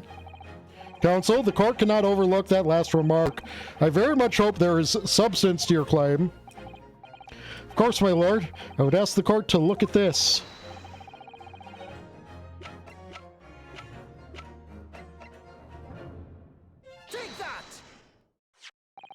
I have here a certain autopsy report from 10 years ago. A 10-year-old autopsy report? What relevance does that have? It is, of course, from the autopsy of the person portrayed in the waxwork, the killer known as the Professor. The Professors? But the man was a capital offender, so... That's right. This is the certification of death that was drawn up after the convict's execution. The identity of the killer was never made public, so the report gives few details. But what's important is the name of the coroner who wrote it. Courtney Stevens. Oh my, Courtney Stevens? Strike a light!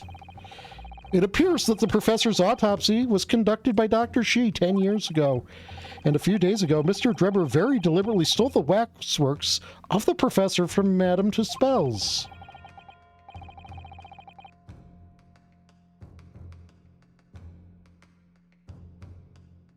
A waxwork that doesn't, in fact, resemble the victim, Mr. Asman, at all. And do you suppose there's some unsavory relationship between those events? Absolutely, I'm sure of it. There's no doubt in my mind that the Professor case is at the heart of a link that we have yet to uncover. Between Dr. Courtney Shi and Mr. Enoch Drebber.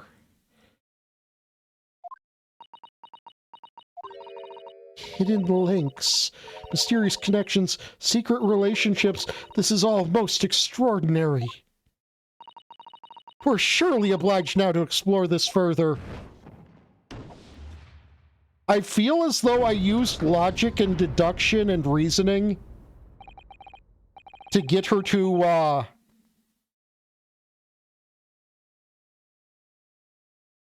remember the thing I said about white women and loving true crime?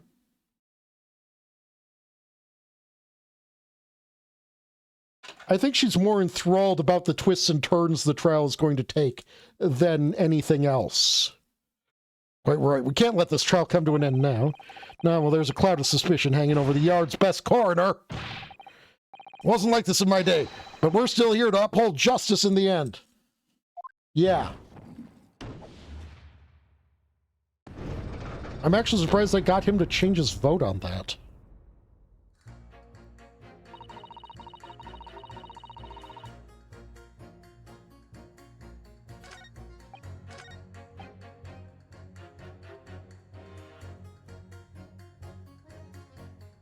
Hold it! That one I can, like...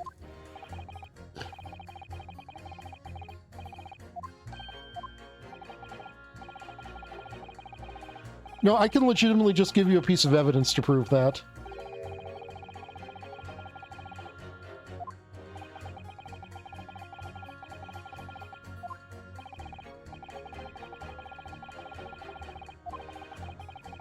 Yes, can I, please? I would like to, right now.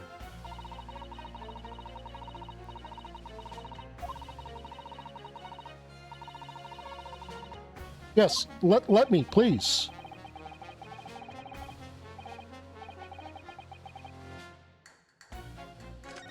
Yeah.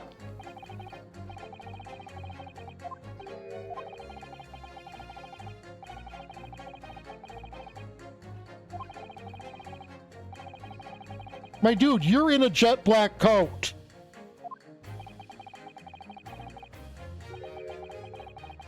Yes.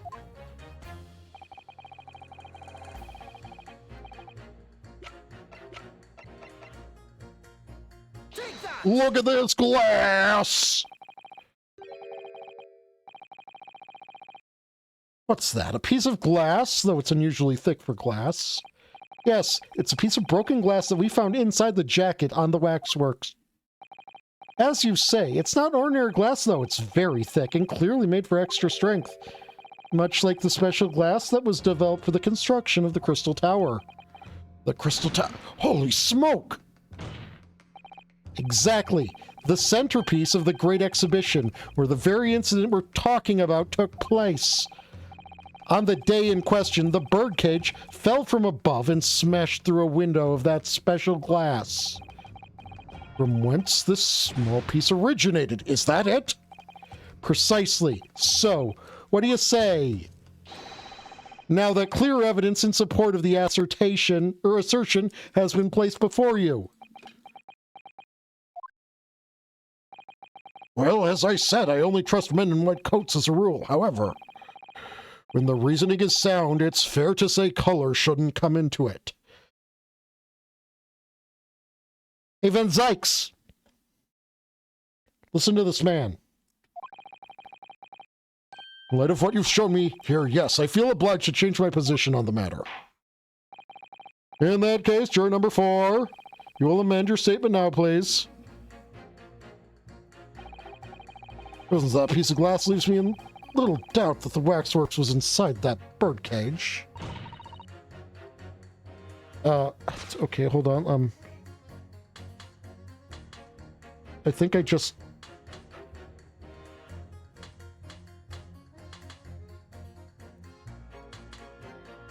Objection!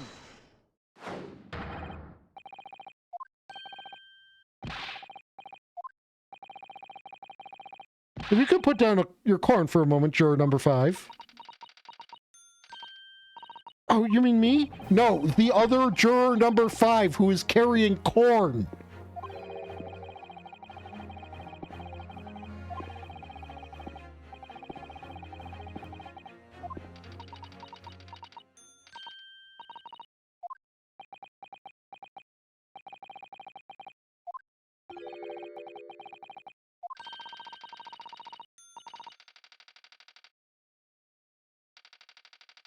You don't understand much besides Colonel Cobb.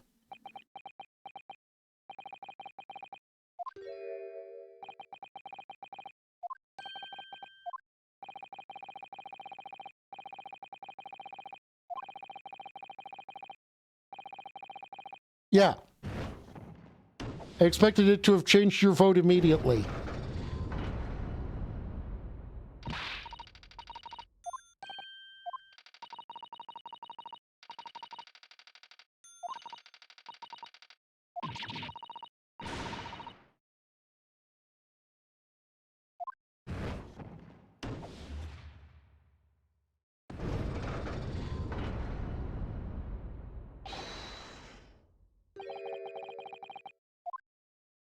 I'm surprised the person I didn't change the opinion of was the magician who's like, you know, I don't trust the police.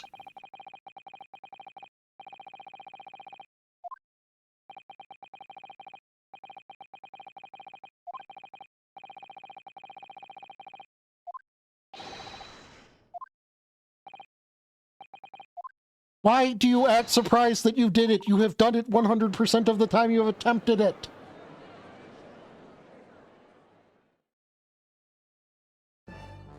You know, I didn't even consider the fact that a child should not be available for jury duty.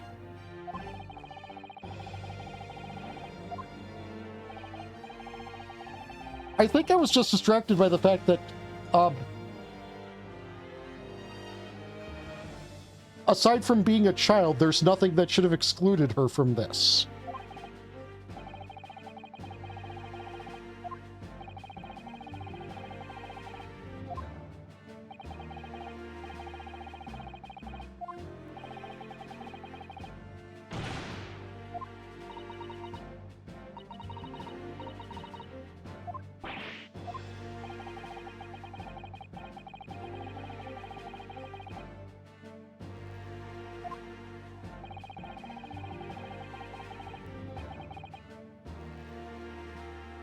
Okay, we're going to apparently call...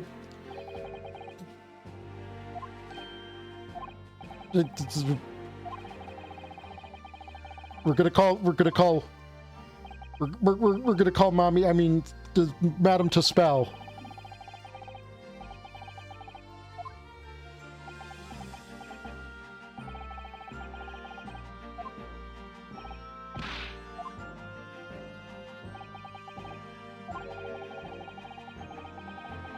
Yes, I am. Hey, Van Zykes, remember that part? Remember that time where I came like inches away from exposing state secrets to the court?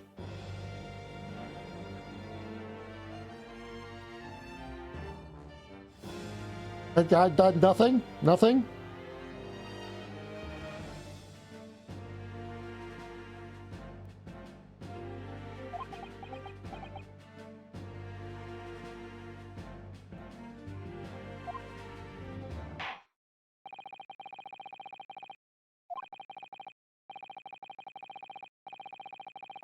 But yeah, Van Zykes, at this point, you're warning me I'm on the verge of opening Pandora's box.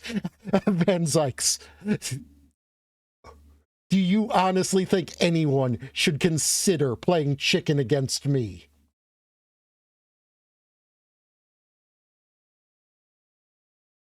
I mean, come the fuck on.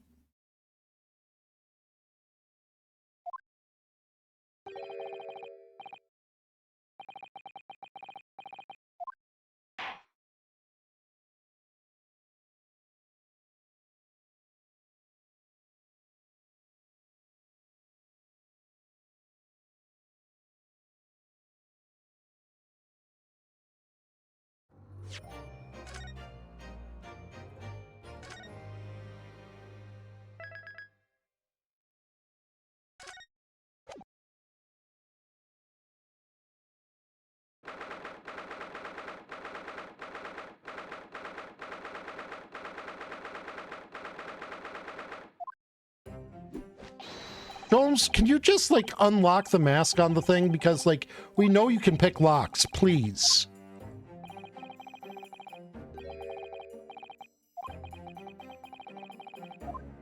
I mean, I guess it would be logical to assume that the mask itself is, you know, not real, but apparently, you know, we probably... Ow! What kind of Pokemon?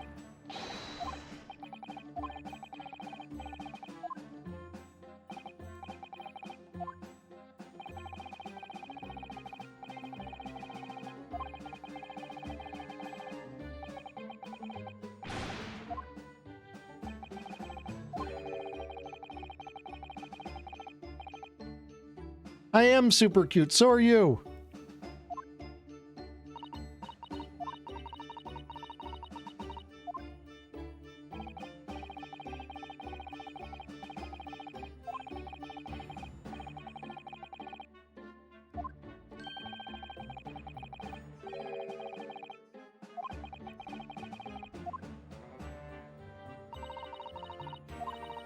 Buddy, I just find one thread and keep pulling until the entire thing unravels into a circus tent of nonsense.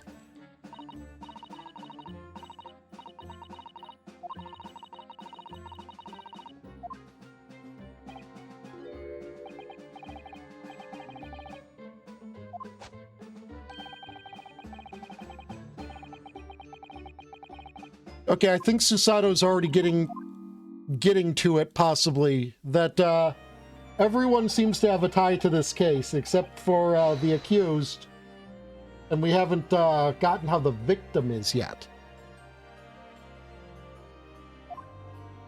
Hello, scary lady.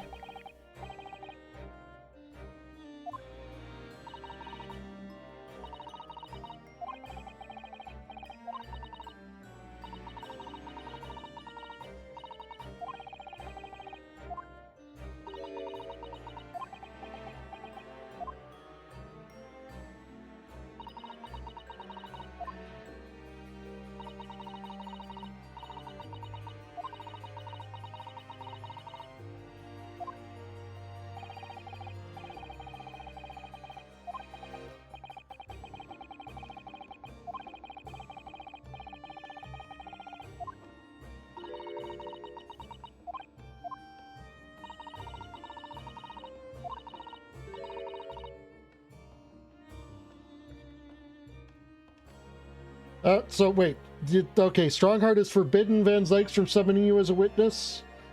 Okay.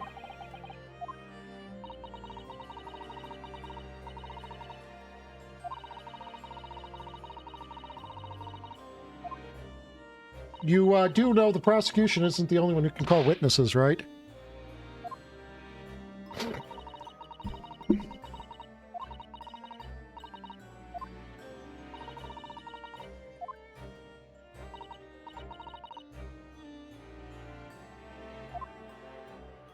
That is exactly my point.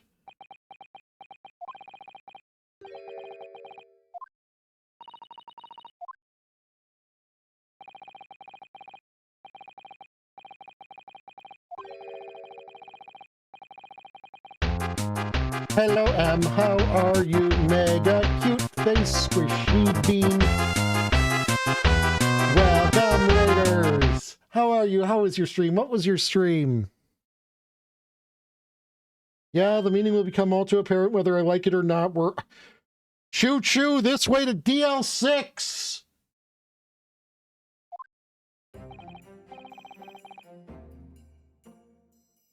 You been having fun?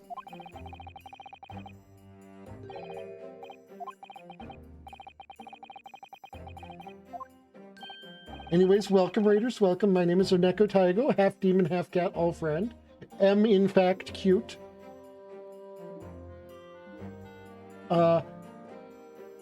We are playing the Great Ace Attorney 2. Laws are nonsense and we're in a circus. This is Sherlock Sholmes. Because the estate of Sir Arthur Conan Doyle is bitchy about public domain.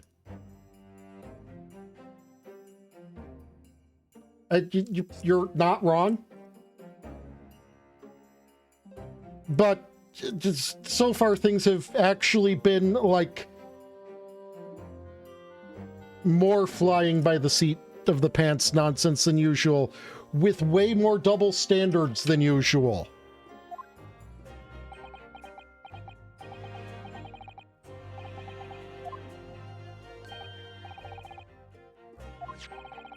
Also, they acknowledge that there's fucking perjury laws. That's a new one.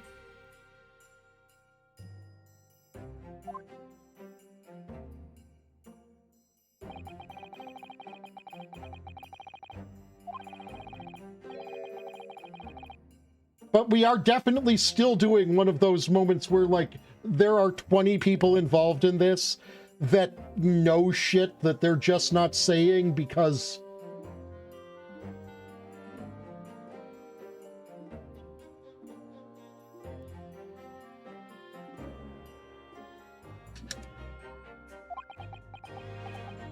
He does have his own brand of caramel that he makes, yes.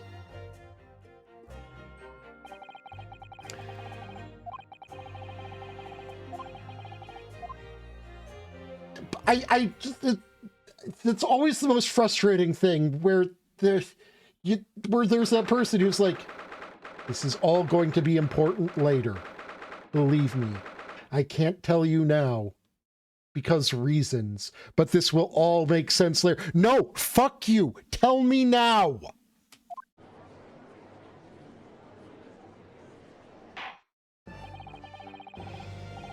In the name of Her Majesty the Queen, I hereby reconvene the proceedings of this court.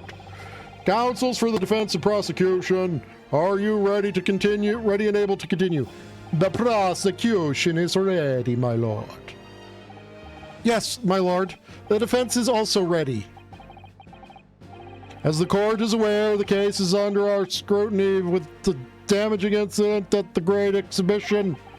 Yet, we now find ourselves embroiled in the details of a convicted felon who was sent to the gallows a decade ago. This trial has certainly defied all expectation, as seems to be the fate of all trials in which this Nipponese is involved, my lord. He's not wrong. Yes, all of the cases that I have been involved with have been complete and utter cockamamie nonsense. So then, let us begin our exploration of the defense's assertion that the waxwork was cardinally involved in this matter. Lord Van Zykes, my lord, are we still awaiting the arrival of Madame Tuspels? Go, do the things. Not at all. She is in the antechamber as we speak, ready to be summoned. Very well. Bring in the witness at once, my lord. Bailiff, show Madame Tuspels to the stand. Things are about to become a lot more intense. If Drebber is responsible, as I'm sure he is, it means that he must have had an accomplice in Dr. Shi. What connects the pair of them is the waxwork. Yes, the model of the professor. That's the key to the link between these otherwise unrelated individuals. It's a tenuous link, admittedly, but at present, it's all we have to go on.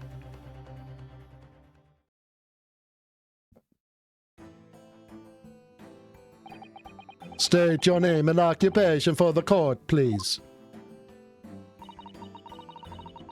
My name is Madame Esmeralda Tuspels. I'm a waxwork artisan and the proprietress of Madame Tuspel's Museum of Waxworks. You will have to pardon me for working as I testify. My new exhibit must open very soon. Oh, so he finally gets a statue, does he? She is in fact carving Sholmes, yes it seems.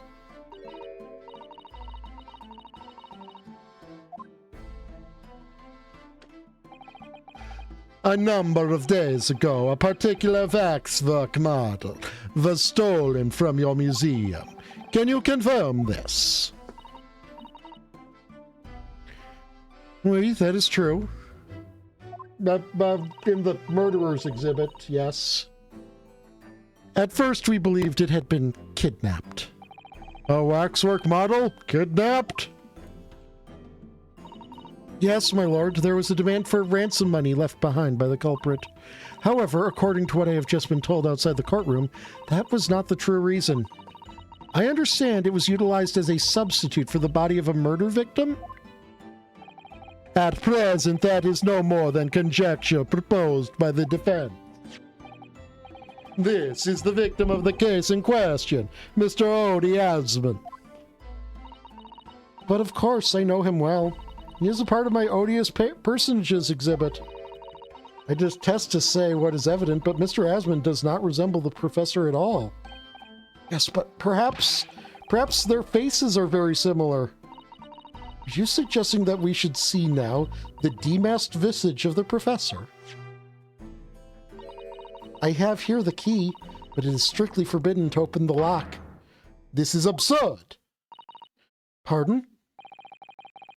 I don't know what face you've carved onto your fancy figure beneath the mask.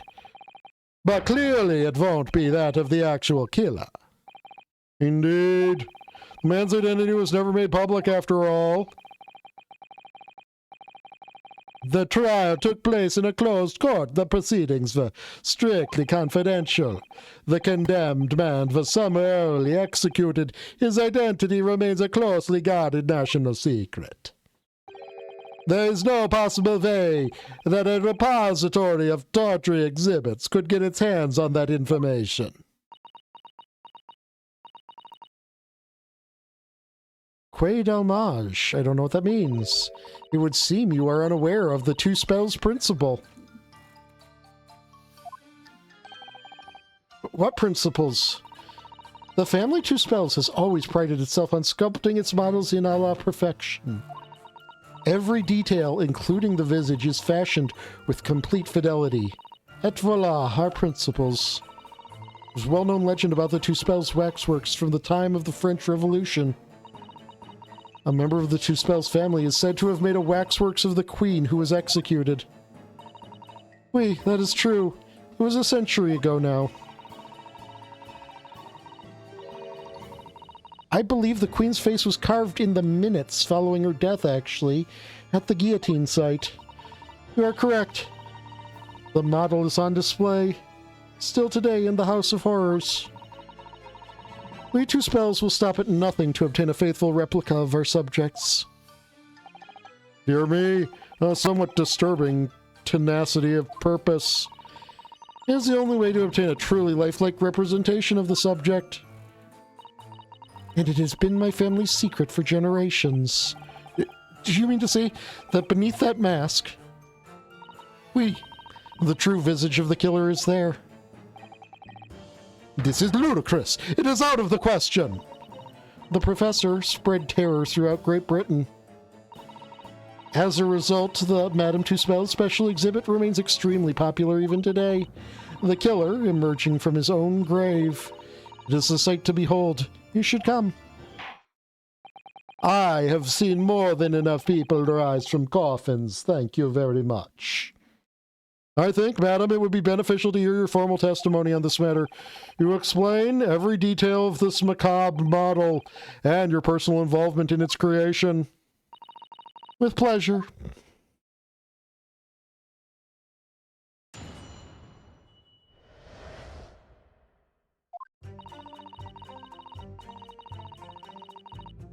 Special exhibit in the House of Horrors is based on a rumor that shocked society in London. An impression of the visage was taken directly from the corpse in accordance with Two Spell family principles. I enlisted the aid of a gravedigger and created a mold for the head in the cemetery just before the incident. I hid myself until he gave me a signal. I was there for a long time that night. As dawn approached, I was very worried that I could be discovered. The gravedigger? The man sanctioned this? I will do all that is necessary to achieve the true resemblance my family is celebrated for. Nobody else knew, only the gravedigger. What harm did it do, huh? So you truly saw it, the face of that monster? Naturally, I was aware at the time that his identity was a secret.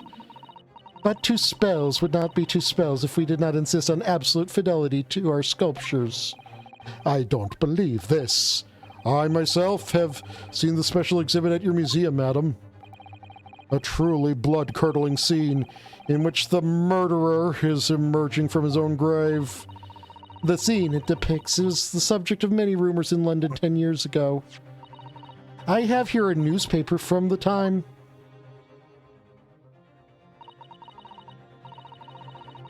The special exhibit was based upon the picture in this article. It was the most detailed account of what happened as reported by the eyewitness who saw it. What? Oh, wait, no, hold on a second. I've already seen it. I've already seen it. I've already seen it. I saw it. Well, look at look at that.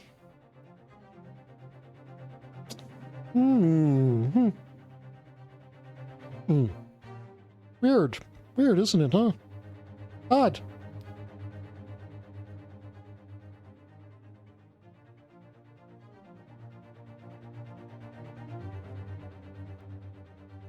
Was the ball mask to blame for the great blaze? The fire that engulfed the popular theater continues to draw attention as reports that Her Majesty Queen Victoria herself visited the Royal Italian Opera to inspect the site and offer words of condolences to the theater's owner, Mr. Frederick Guy. The theater has been under Lisa's famed musician John Henry Anderson. And there is some speculation that the blame for the fire lies squarely with him for his insistence on holding his ball mask there. Could the magic tricks played? Could the magic tricks have played a trick on him, costing the city a great center for the arts? The investigation. Okay,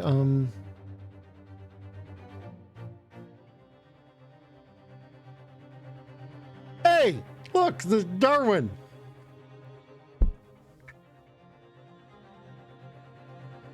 Mad Sheep Rampage.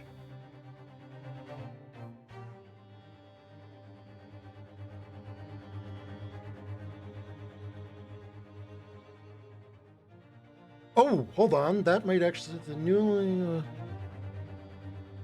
The young man who witnessed the scene was on the verge of raising a shriek when, in the next second, a gunshot rang out suddenly from behind. The bullet pierced the resurrected man's chest, whose breath was stilled once more. The young man had finally released his scream he had been holding and ran for his life. University student who experienced the shock of the evening, Mr. Enoch Drebber, disciple of sciences. There is a... Yes, no, we'd established that one a while ago. But,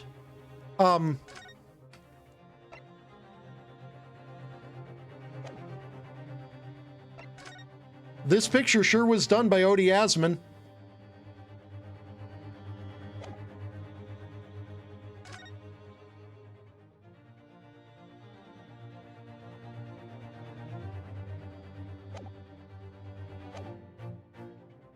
Man rises from the grave. It's too absurd for words. No one gets up from a coffin every morning. I mean night, I mean day, I mean night, I mean morning. I mean bed. The public enjoys absurdity, monsieur.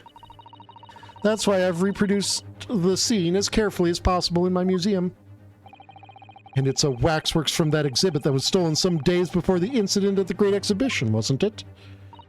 That is correct. The professor you see before you here. Most puzzling. Counsel for the Vance, proceed with the cross-examination. Yes, waxworks.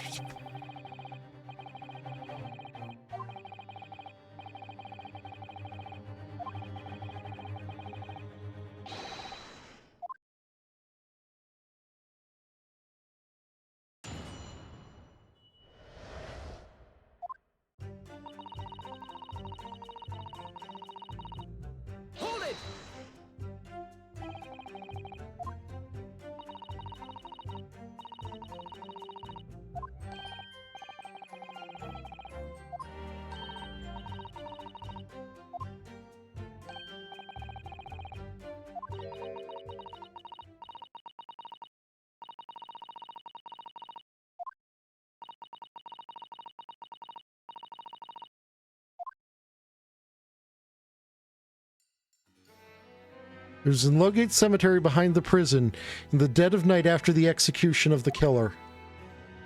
The interred professor slid back the stone slab covering his tomb and emerging from his grave. A young man who witnessed this felt a scream welling up inside him. But an instant later, he heard an ear-splitting gunshot from over his shoulder. The bullet struck the emerging corpse, and he fell motionless once more. The scream finally found its way from the mouth of the young witness, who turned and ran for his life. The corpse climbed out of his own grave? And then somebody shot him? Who was it? Hello, Simple. We have implicated the chief prosecutor.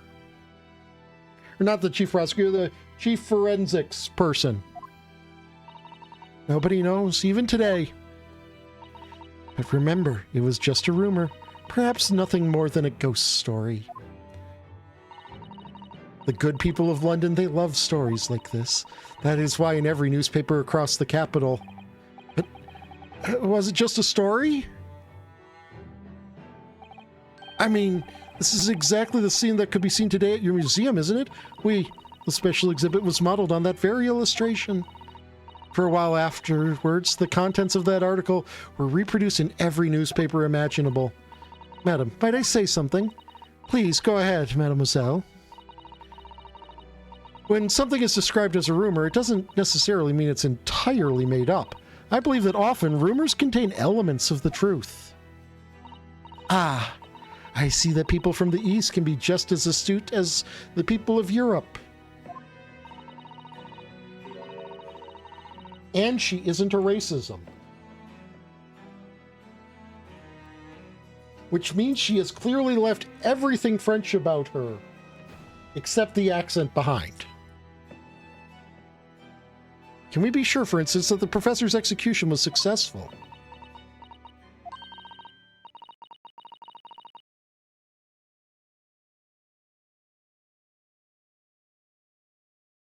It is not possible for the dead to come back to life. Sorry? 10 years ago, I was there in Lowgate Cemetery, after the criminal known as the Professor was killed by hanging. I took a wax impression of his visage from the corpse just before it was interred. So I can assure you, the man was dead. I see. It would certainly appear that the condemned man suffered the intended fate.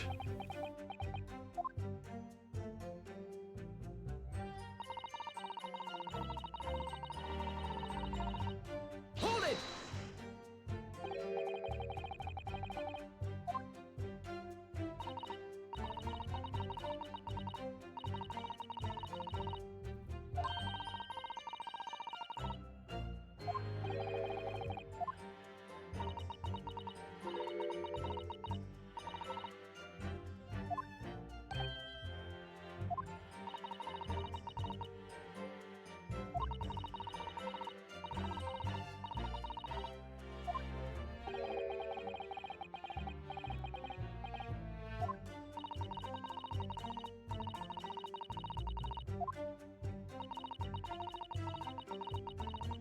Yep. Okay, the professor. Hold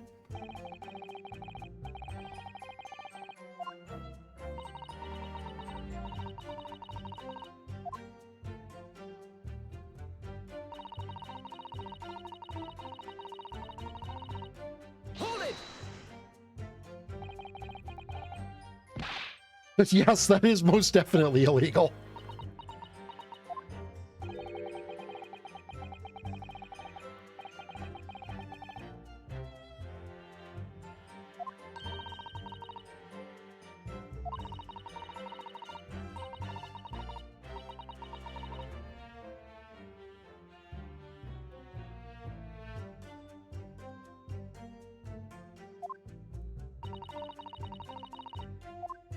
Hold on,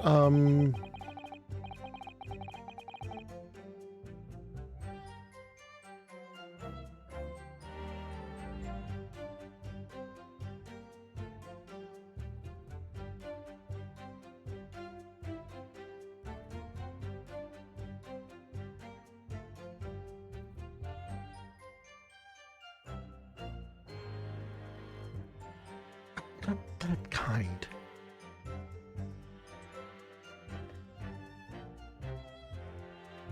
That's it. That's a desecration of a body.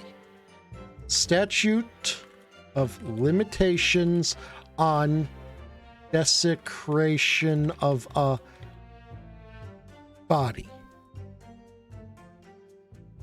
Oh, don't worry, you're fine. It's only 2 to 3 years. This happened 10 years ago. Statute of limitations is over. Look, FBI guy, I'm playing an Ace Attorney game. This shit comes up with chat, and I get curious.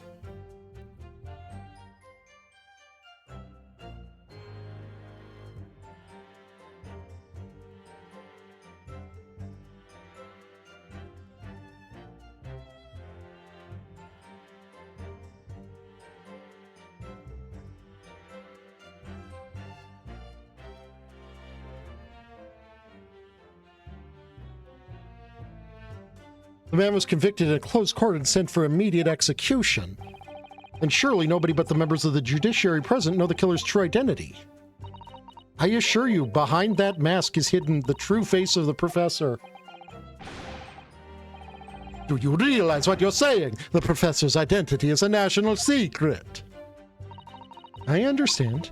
And now that the truth about the special exhibit has been revealed, it must perhaps close. Of course it will. As your entire museum if you don't tread very carefully, madam. That could be another interesting chapter in the history of my family, I think, don't you? So, 10 years ago, the night of the professor's execution, you took a wax impression of his face from the corpse.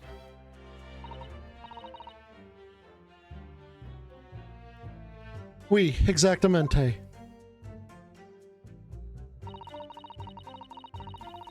I do think that we would be completely justified in, calling the fucking gravedigger to testify, corroborate things, etc.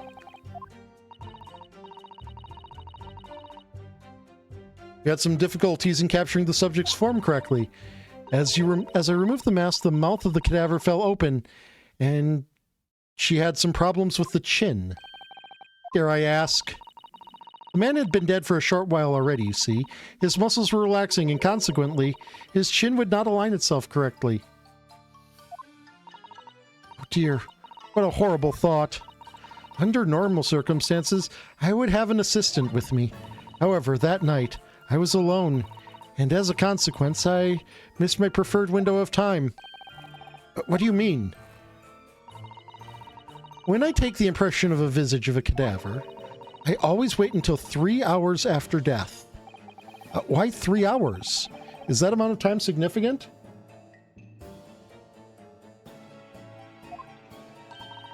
Is because of rigor mortis. A wiggly mortis?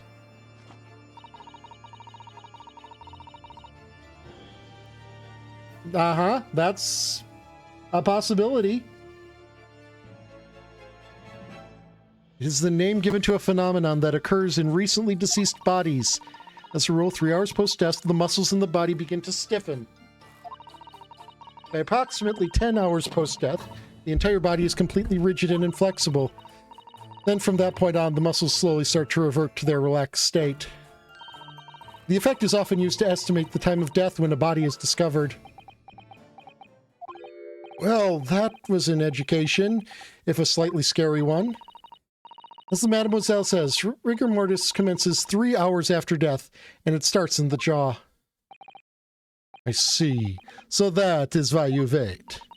Before that time, the mouth falls open, and it's very difficult to do my work. It's getting hard for me to do my work with all this talk of corpses.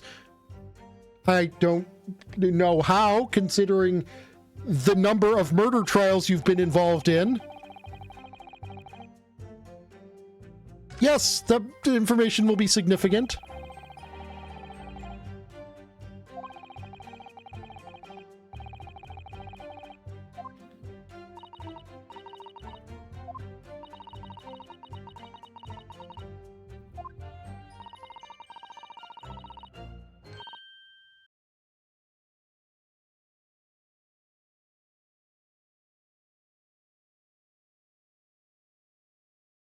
Ba-da-ba-ba-da-ba.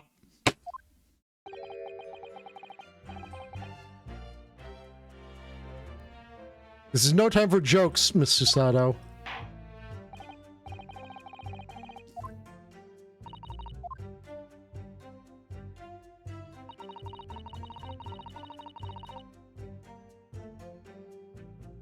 Hold it! Rigor mortis being the phenomenon you described, where the corpse becomes stiff after death. I think you said that it starts at the jaw, about 3 hours post-death, is that right? Oui. C'est ça.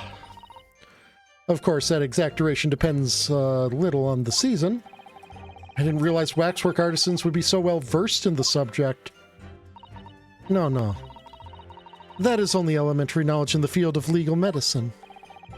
Well, I had no idea about it. Maybe I don't want to admit to my ignorance about forensic science. I could ask my father to give you a very simple primer if you like. I think corpses should be your domain. I'm not good with them. Oh dear. I'll do my very best.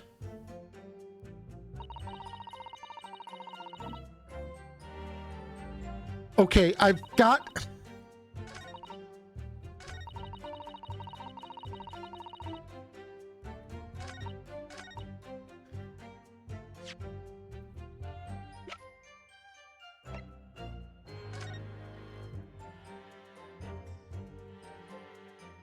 No.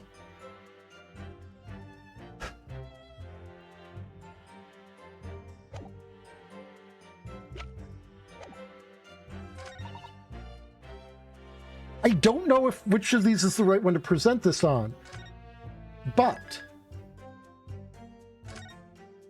so I've found the problem. Let me try to explain it to you as I've found it. Rigor mortis had not set in, which means that this was in the 3-hour window between death and before rigor mortis sets in. As dawn approached, she was very worried that she could be discovered. But he was hanged at midnight.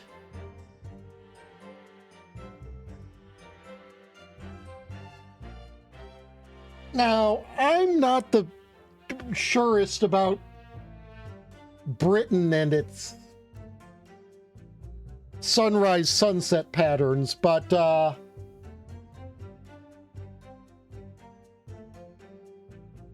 quite possibly. But I'm no expert on Britain. Epic, what time does the sun rise, and is it after 3 a.m.?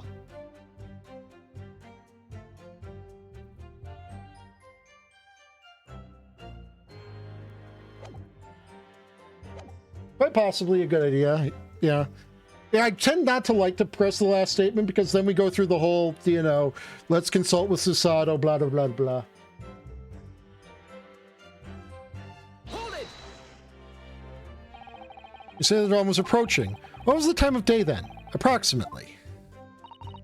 Well, I could not say, but when I left the cemetery with my utensils and wax, the morning light was becoming visible. The execution took place on June 17th, which had the earliest sunrise of that year. Indeed it did. First light would have been around 4:40 in the morning.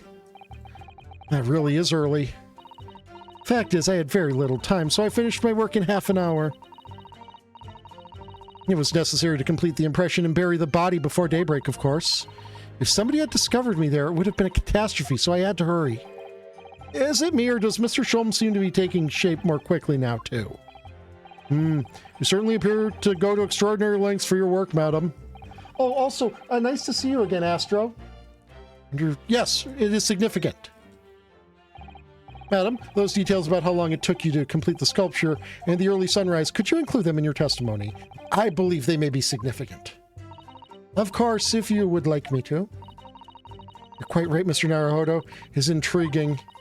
Sunrise at 4 in the morning would be absolutely unimaginable at home, wouldn't it? That's not quite what I meant by significant.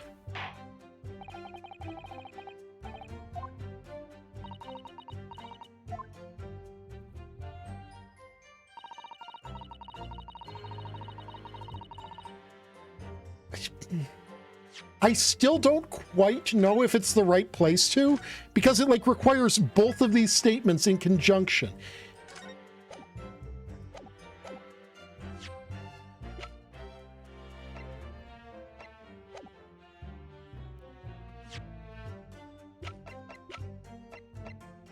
Objection.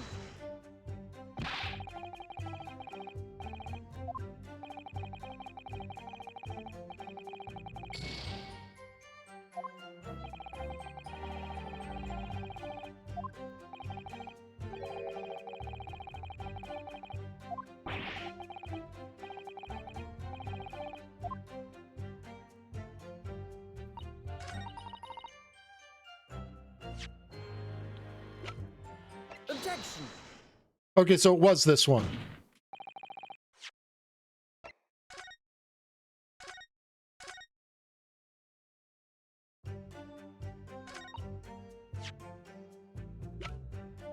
Objection.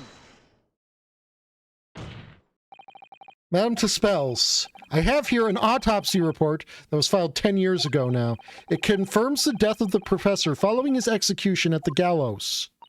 And, is that a problem? I believe it is, because your testimony and a particular detail in that report completely contradict one another. What?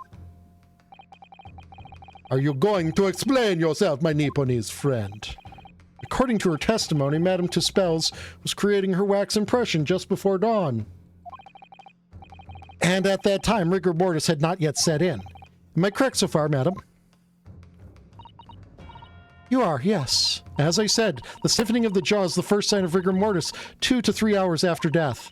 But the man's chin was limp, so he cannot have been dead for a long time. But on the other hand, if you look at Dr. Shi's report, it quite clearly states the following. Death by hanging confirmed at midnight, 17th June.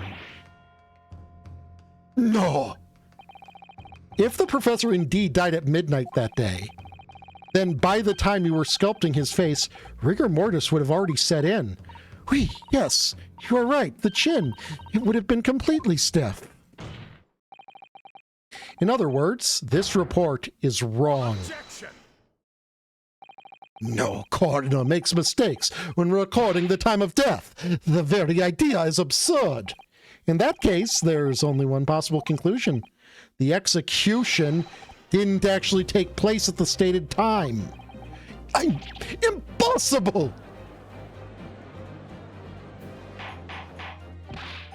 Order! Counsel, this is beyond folly.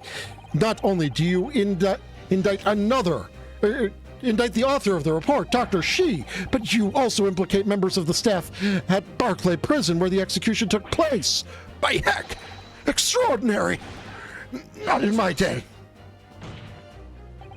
My learned friend appears to have overlooked one very crucial fact. What fact? The professor died that night, without question. He did, of course he did. I moved the man's limp jaw with my own hands. There was no... Yes, the professor died that night. But what if he didn't die at the gallows? Didn't die at... Are you insane? What exactly are you suggesting did happen in that case? It's almost impossible to believe, but it would explain the link between Dr. Shi, the professor, and that one other person of interest. I have evidence that will explain exactly what I'm suggesting happened that night. Counsel, present evidence at once. The evidence that allegedly explains what really happened the night of the professor's execution.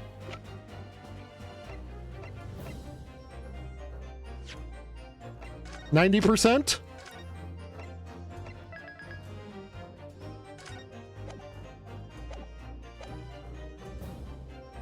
Take that! What happened that night is written very plainly in this newspaper article. Executed criminal returns in the dead of night at local cemetery. You're suggesting it was a corpse coming back from the dead now. Well, if this article is to be believed, yes. The professor, assumed dead following his execution, emerged from his grave and was killed again. Don't be a fool. That's simply a rumor published by the gutter press. Can you be certain of that? Are you serious? The point is, as the article says, there was a witness to what happened. My word, yes, indeed. Why, the young man who stole into the cemetery by chance that night. Of course, there was a witness. The story didn't write itself, but obviously the man made it all up. And in any case, that was 10 years ago now. There would surely be no hope of finding him. On the contrary, my lord, we all know this witness well. What? Are you suggesting, counsel, that you've identified the person in question, that you know who claims to have seen these utterly incredible events take place? Yes, my lord. In fact, you could say he's right here before my very eyes. You'll substantiate your latest claim now then, counsel. Who is the alleged witness of this staggering scene from the cemetery 10 years ago? It's fucking... Take that! The man in question is Mr. Enoch Drebber. Drebber? The previous witness. In the special exhibit in the House of Horrors at Madame Tuspel's Museum of Waxworks recreates the decades-old scene in great detail. The condemned criminal emerging from the grave, and beside the tomb, a young man with a lantern stumbling upon the terrifying sight. And that young man is a 10-year younger Mr. Enoch Drebber.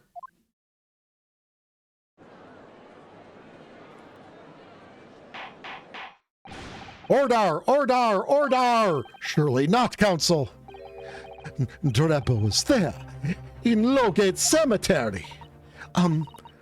What is all this talk about Mr. Drebber? Is the name significant? Of course, Madame Tuspels doesn't know, does she? Yes, it's extremely significant, madam. To your situation as well, in fact. What situation? The theft of the Professor Waxwork from your museum some days ago was perpetrated by the very same man. No! But that would mean... Madame Tuspels, it would appear you know the name Enoch Drebber. Oui, yes, I know it, but from long ago in the past. What? Oh my, good gracious!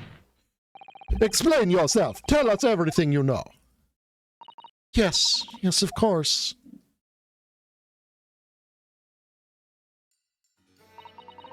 The story of the young man and the terrible sight he witnessed in the cemetery 10 years ago was published in every single newspaper in London and throughout Great Britain.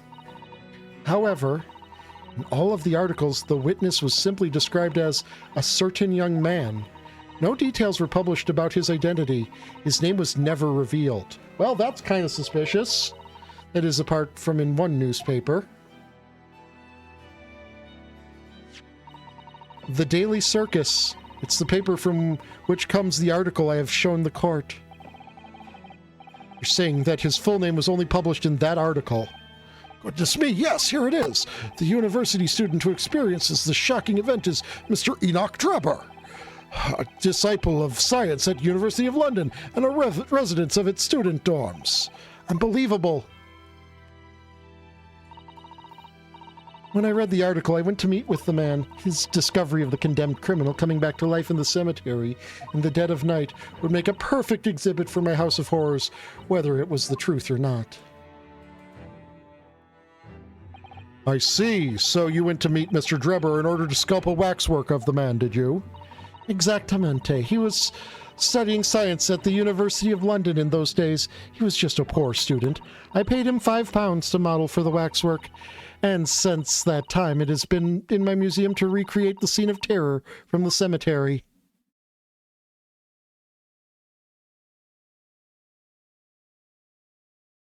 Hold on, I need to calculate a thing.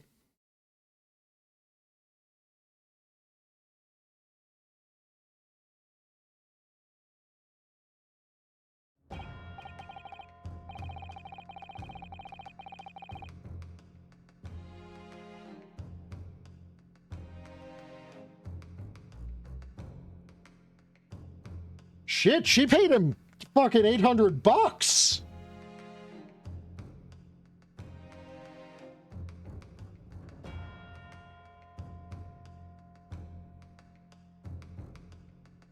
Take something for it, Delta, and rest. So 10 years ago, a young man appealed to the public about an extraordinary event he'd witnessed. A criminal who had been put to death, re-emerging from his grave in the middle of the night. But the public treated his claim as nothing more than an amusing anecdote that was soon forgotten. 10 years later,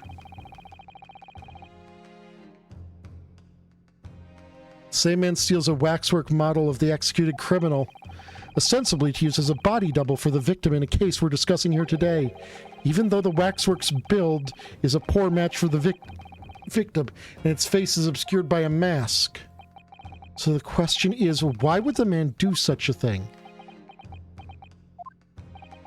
Which brings us to 3 days ago when the birdcage crashed into the Crystal Tower.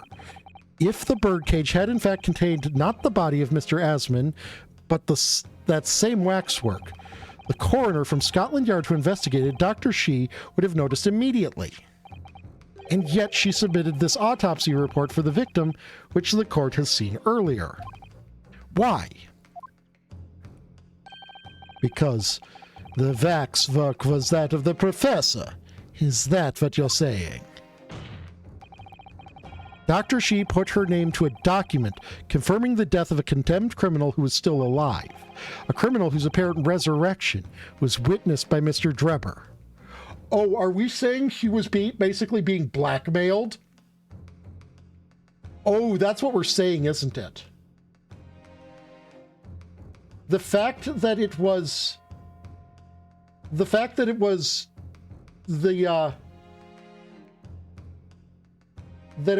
professor being used was the killer saying, I know about 10 years ago.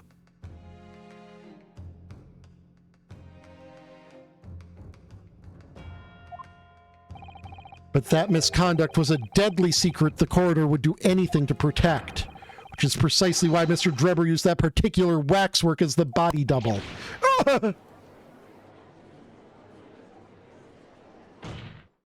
My lord, this court must summon Dr. Shi to the stand. The defense is determined to find out exactly how the coroner and Mr. Drebber are connected. But according to the missive I received this morning through the prosecutor's office, Dr. Shi is unable to participate in these proceedings. Is that not the case? She told us herself, didn't she? Yes, she said that Lord Van Zykes won't be summoning her as a witness. Lord Strongheart has forbidden it. Strongheart didn't forbid me shit.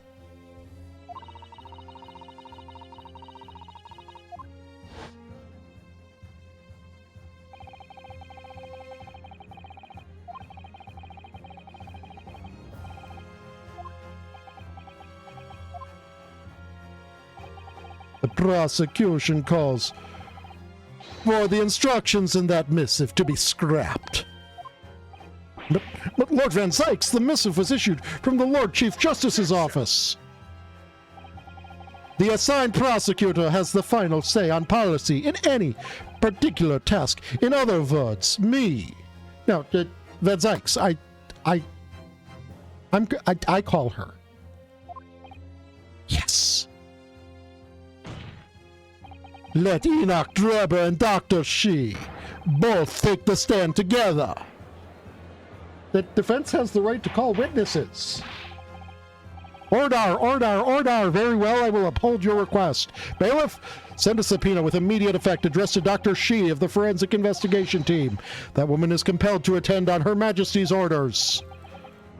All right then, Enoch Drebber and Dr. Shi, if they were colluding with one another, this crime could never have been committed if they weren't. I'm just a stone's throw away, I can feel it. Truth behind all of this is about to come out.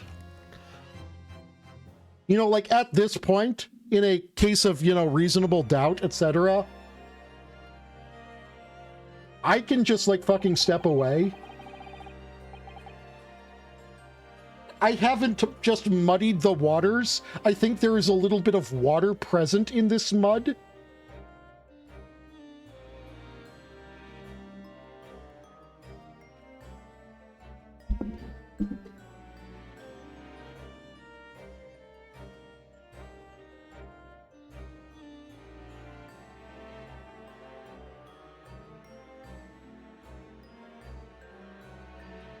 Thank you for your attendance at such short notice, Dr. Shi.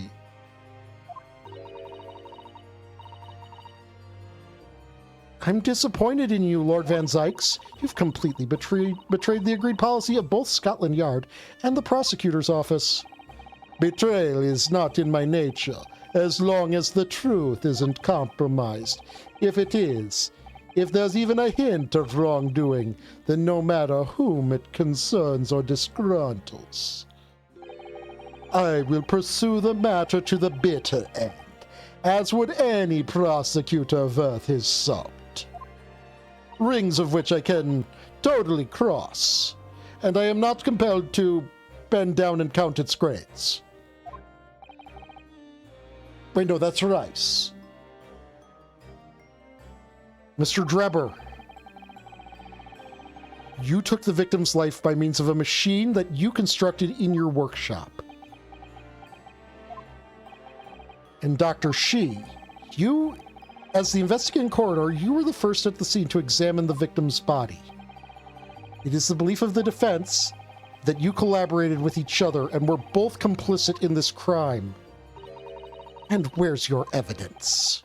At present, we have no definitive evidence, but we do have a very significant clue. What are you talking about? I'm talking, of course, about the waxwork. The model of the killer known as the Professor, who was sentenced to death 10 years ago. You don't need to tell me. I witnessed the man's execution with my own eyes and officially pronounced him dead. That remains to be seen. Is that so? According to newspaper reports from the time, on the night following his execution, the killer came back to life. Shh, don't waste my time. And the sole witness to that mysterious event was you, Mr. Drebber, wasn't it? If what you saw in the graveyard that night 10 years ago wasn't some chilling fiction, but reality, it would make you privy to a very great secret of Dr. Shi's. A secret so profound it could compel the coroner to agree to collaborate in your evil scheme, in fact. Mr. Drebber, tell the court. Tell everyone the truth of what you saw that night in Lowgate Cemetery. So he was the student who saw it. You can see the resemblance, actually, can't you? With the men in Madame Tuspel's, I mean. Surely he's not going to claim that's really what he saw, especially not after all these years. He was a research student at the University of London, wasn't he? And a bit too clever for his own good, if you ask me. Cut. What an interesting twist! When at the time not one person would take me seriously. Yet now here we are, 10 years later, and suddenly my story matters, and in a court of law, too.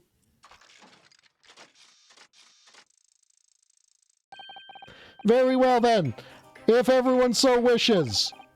Let's be frank, I'll tell the truth of what happened that night, for what it's worth.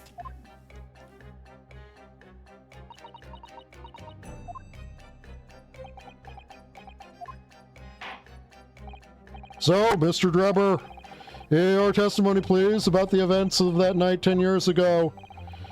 You will tell the court exactly what you stumbled across in Lowgate Cemetery. Yes, of course, as you wish.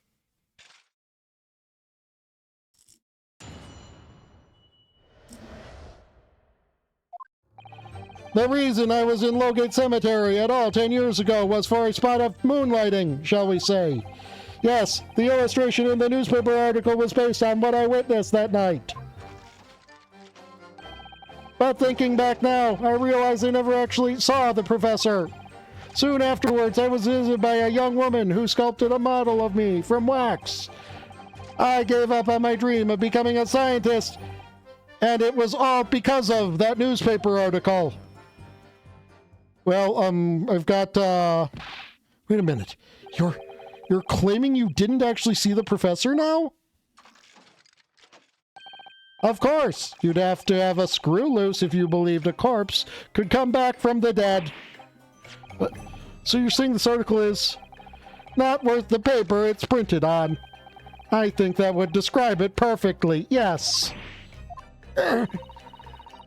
Details in this article aren't true. It nullifies your argument for why Mr. Drebber and Dr. Shi would have been working together. So he's discrediting himself to cripple my argument, which is something that I'm really surprised witnesses don't do more. Tell me, witness, you claim to have been in the cemetery on some auxiliary business. Can you elaborate? That's right, grave robbing, to be precise. As you know, Lowgate Cemetery is at the rear of Barclay Prison. So, among students at the university, it had a reputation of being haunted by the ghosts of condemned convicts. Grave robbing, you say? Yes, exhuming fresh corpses to sell is reasonably lucrative. He isn't actually wrong, considering that time frame. Hold on, let me just check.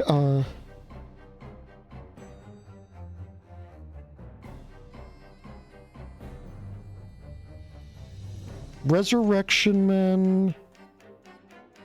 Yeah, body snake. Okay, no, I want to know about like specifically the.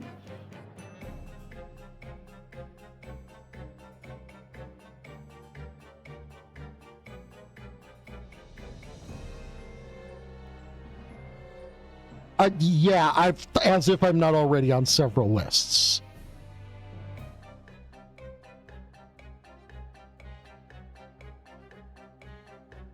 '17th, 18th, and 19th century.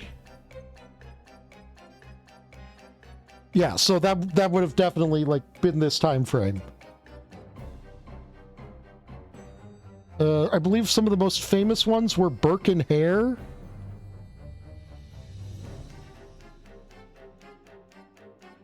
And that was in 1828.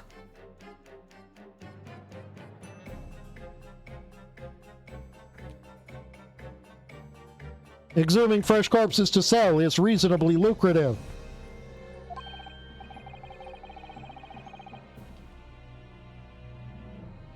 Seriously, if you're spying on my Google searches, the least you could do is come to my stream at twitch.tv/Oneko Tayago.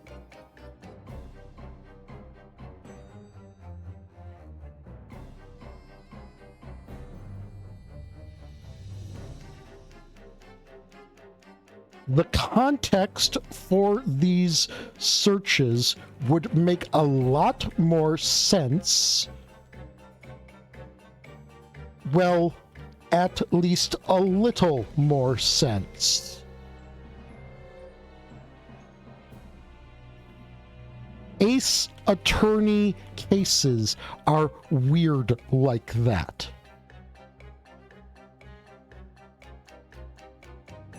Fucking... I said something sus while playing Bomb Rush, and then Vari gifted a sub to FBI Guy. But since it doesn't read out who gifts the sub, I just hear FBI Guy subscribed.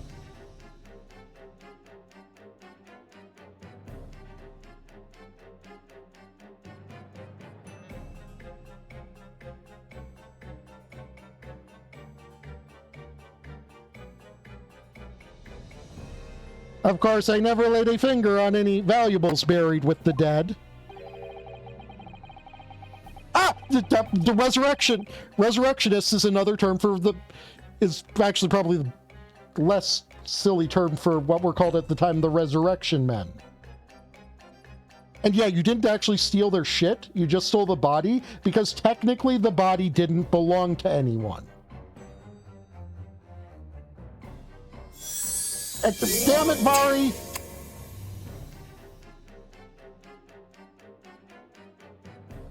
I will... It's not gonna work a second time, but thank you. But yeah, so, like, legitimately, exactly what I was quoting was being talked about there, that, yeah, because medical science was still... I wonder if we take out this thing, if the person will die. You know, bodies fresh for autopsy were worth quite a bit of money. And since technically the body didn't belong to anyone,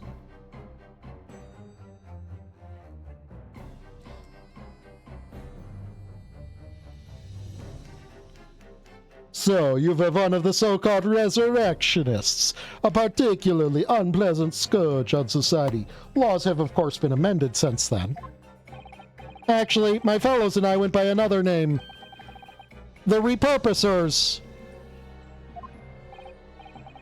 That is quite beyond the pale.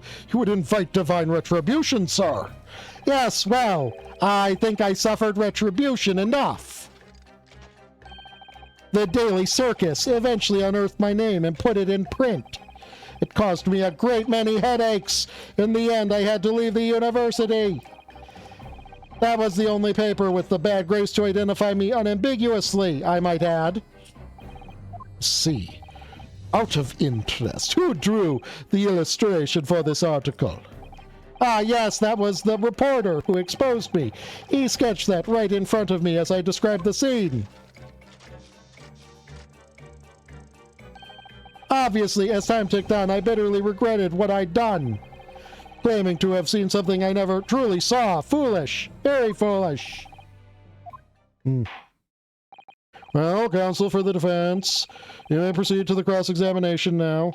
I mean, we've got the fucking motive.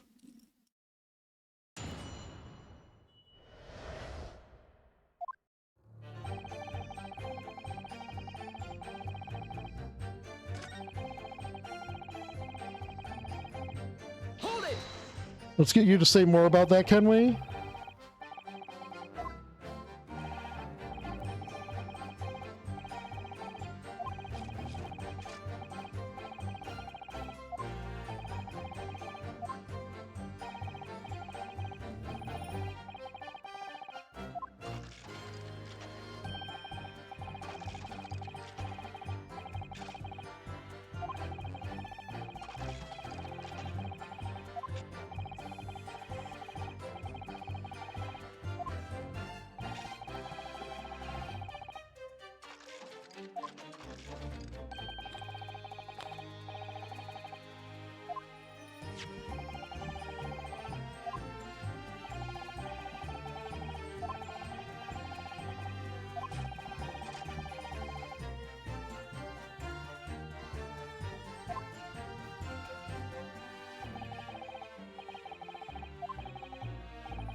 Okay.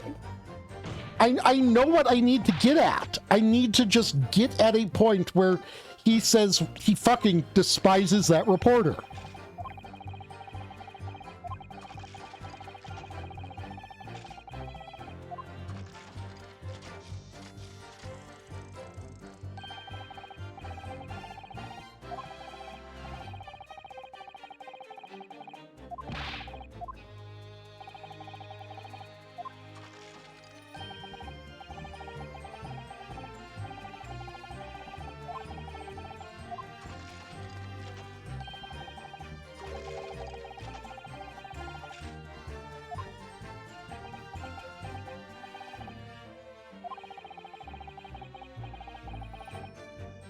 Okay, actually, I might have something, yes.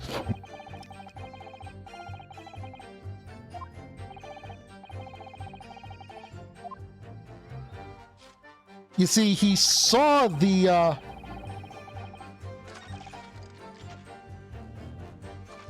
and at least it confirmed, like, the discussion there said that, yeah, you'll have to present it against this statement. And look at this photograph taking device. Objection! Nope.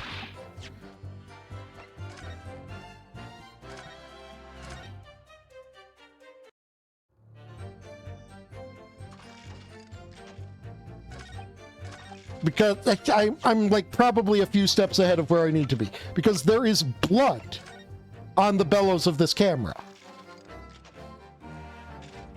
Which means the camera was extended when the body was shot.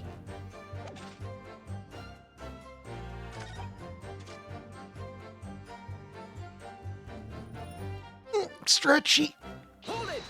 Okay, this might get something out of a reaction from Two Spells, who's still on the stand for some reason.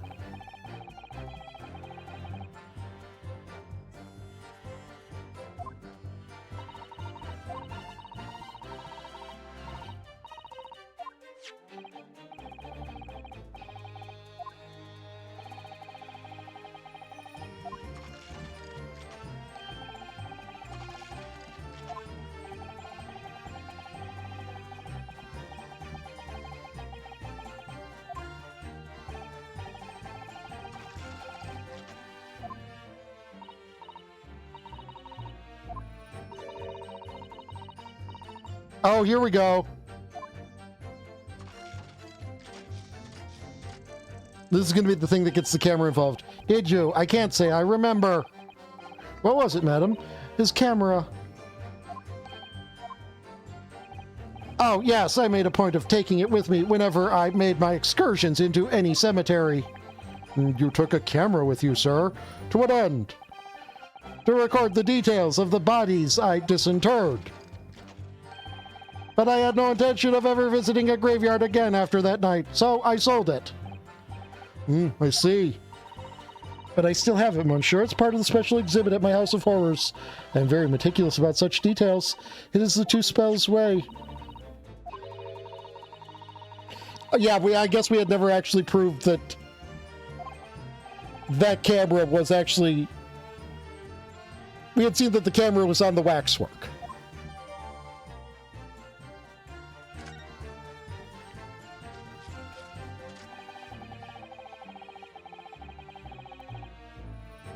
Okay, I'm gonna press this because it might get...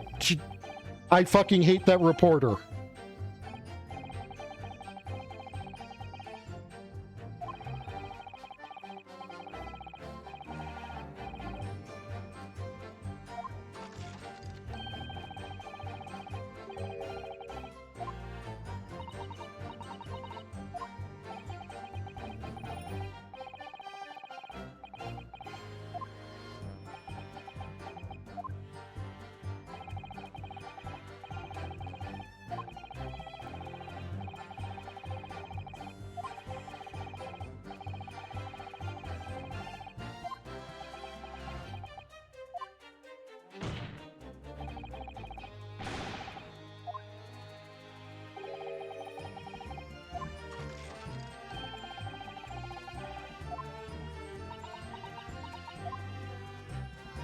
Okay, so that didn't...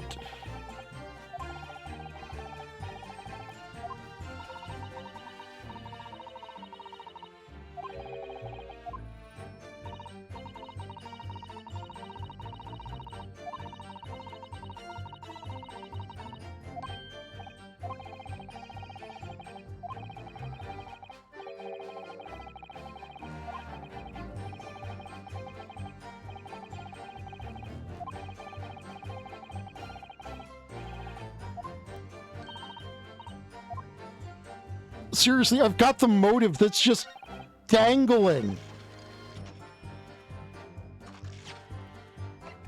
It's just dangling there on a fucking string, and I want to just say motive here, look, signatures.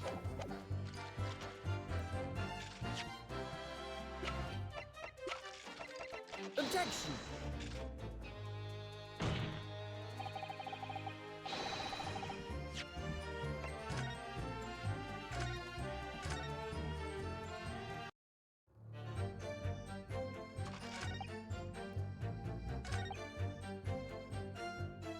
Okay, I never actually pressed this.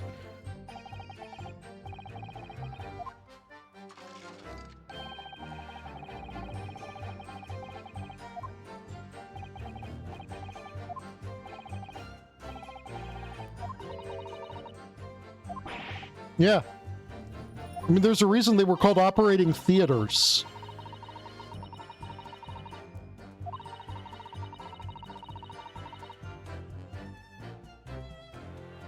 This is correct, since they were doing so many autopsies, and they were a big thing. Thank you for the follow, Titty Bingus. Welcome to the Comfy Box. We're discussing how in like the 1800s and 1900s, people would sell dead bodies to hospitals and education institutions because there was big money in it. They couldn't exactly, like preserve the corpses, so they had to be fresh. So, yeah, they needed a constant supply of dead bodies. I will applaud the FBI if they have named themselves Titty Bingus. This would be the only praise a three-letter agency I will get, or will ever get from me. Well, obviously, they can't openly express an interest in obtaining more by dubious means. They still fucking did, though. The guy who was buying from Birkenhair fucking knew. As aspiring scientists, we young research students had no money to work with, as I'm sure you can imagine.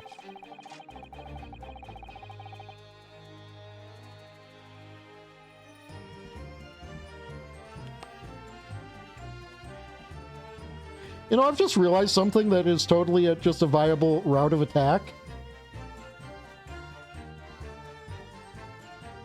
Some sort of,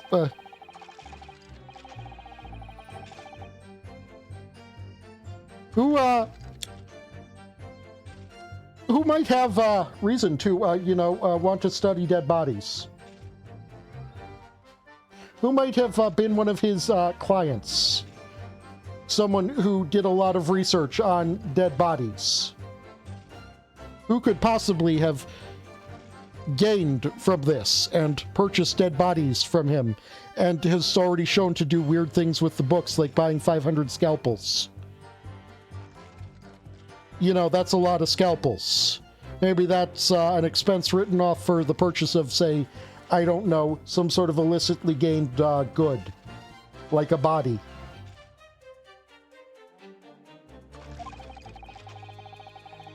That's what we told ourselves every time we stole into the graveyard at night, spade in hand. You realize body snatching is a serious crime. If you were caught, you could expect the gravest of consequences. We students were caught between the hammer and the anvil. We needed funds for research. Professor Harebrain said exactly the same. I'm quite speechless at the apparent levity with which you've revealed this abhorrent behavior. Well, if you wanted to know why I was there at Lowgate Cemetery, that's the reason. Also, as we've already stated, desecration of a corpse is, he's clean from that now because it's past the statute of limitations. But I never expected it to end the way it did. That I regret to this day. Hold it!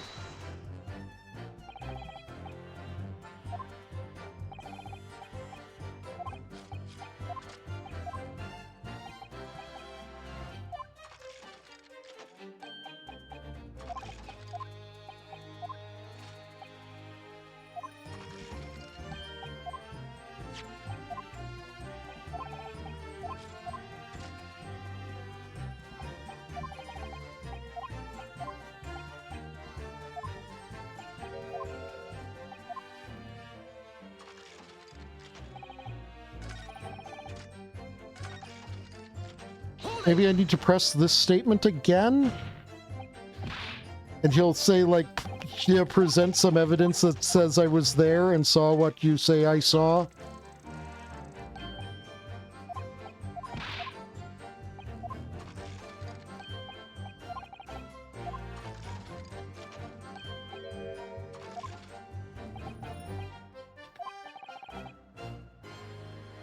Okay, yeah, no, wait, no.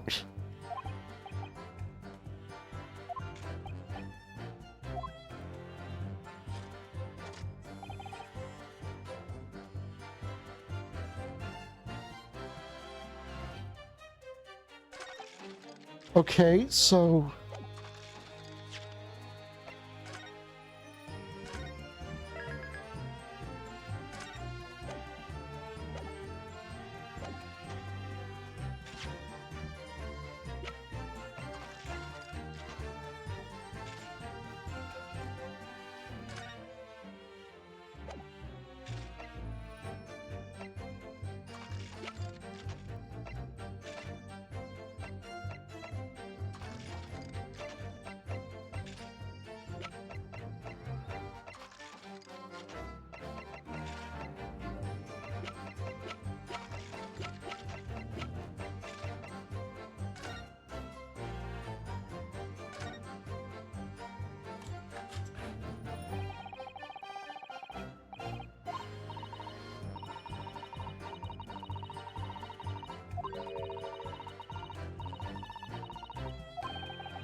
I mean, if it's not the camera, then I guess it's gotta be the... Objection. article? He knows something he shouldn't have been able to? Because it got shot? Don't believe what? Your latest claim, you did see the professor that... Your latest claim, you did see the professor that night 10 years ago. Oh dear, we seem to be at odds, but I was there, and you were not. I know what I didn't see. The illustration with this article was drawn based upon what you told the journalist that you witnessed. Figure emerging from a tomb? Wearing an iron mask. Yes, when the killer was tried 10 years ago, it was decided in closed course ruling that the man would wear the mask to hide his identity. It wasn't to be removed even during his execution and subsequent burial. Not even the prison wardens were to see the man's face. Obviously, the provision of the mask was not... okay, there we go. So, Mr. Drebber, as you've just heard... a lowly student of the University of London certainly wouldn't have known about the condemned man's mask. So unless you'd actually seen the professor that night, it's inconceivable that the artist would have included the mask in that illustration.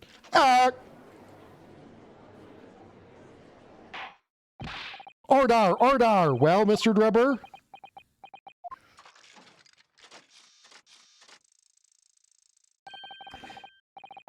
It is a vile seed, isn't it, if you look closely? And as I've already been at pains to point out, I was utterly petrified, which is why I had it in my head that I'd seen such a blood-curdling sight. But afterwards, I came to my senses and realized that I'd been mistaken. You're still saying you didn't see it? If you're stubbornly sticking to that story, Fitness, then amend your testimony to explain exactly how you think your eyes deceived you. Of course, only too happy to oblige. Can't believe he's still not going to concede the point. What I in fact witnessed was a fellow grave robber at work.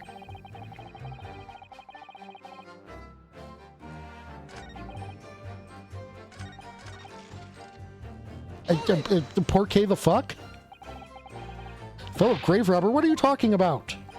Well, I wasn't the only one busy in the cemetery that night, you know. Other body snatchers were at work. Of course, when I saw one emerging from the hole he dug, my heart very nearly stopped. So that's the terrifying sight I actually saw, you see. You're claiming it was just another student on an equally insalubrious business as yourself. Many of the medical students would wear metal masks to protect them from bacteria during dissections. Clearly, the fellow was using such a mask to protect his anonymity, wouldn't you say? But there's more to the story, isn't there? The article goes to say, next second a gunshot rang out, and suddenly from behind, the bullet pierced the resurrected man's chest, whose breath was then stilled once more. We might assume the sexton discovered the miscreant at work, perhaps, and fired upon them. If a gravedigger had shot someone in the cemetery, I think it might have been a rather big news, my lord. Ah, yes, well. I can only assume it was an embellishment bolted on later by the reporter. Excuse me. I believe Mommy would like to have a word. I mean, Mr. Spells would like to have a word. Don't take it out on Mr. Sholmes. Oh la la, pardon. I was lost in my thoughts. Would it be fair to say that Mr. Drebber's last remark was significant to you in some way?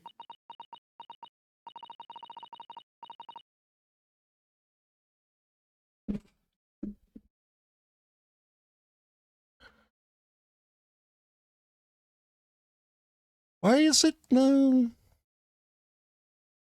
Why is it not? Didn't read that.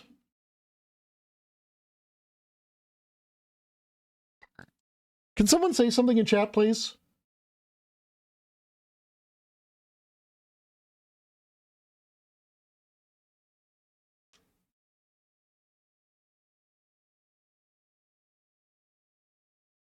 Why have you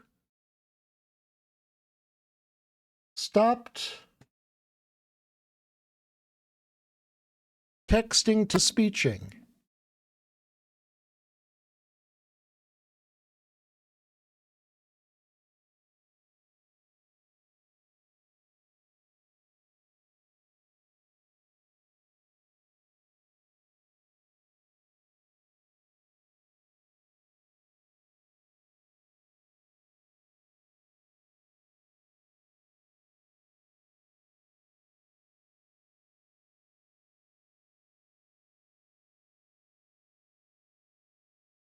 More talkie, please.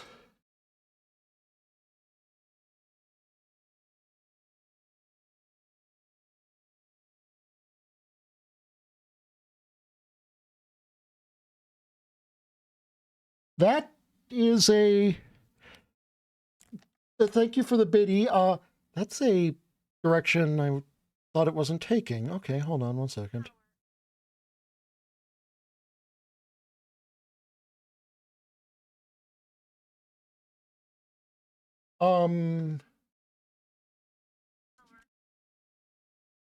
May not be the text to speech that's...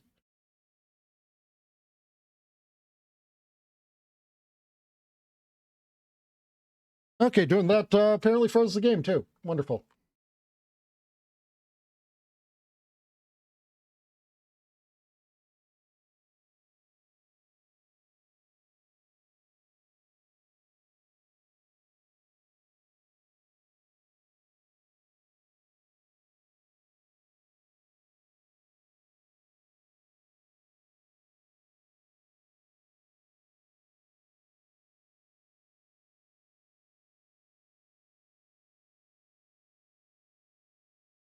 Huh? Why did that happen?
Okay.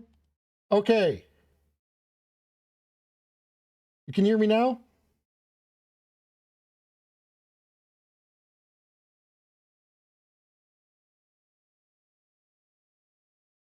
Is my voice quality fine and normal?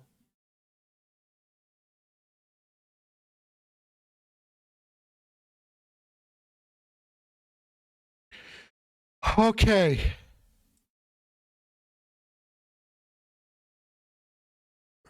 I'm going to be right back.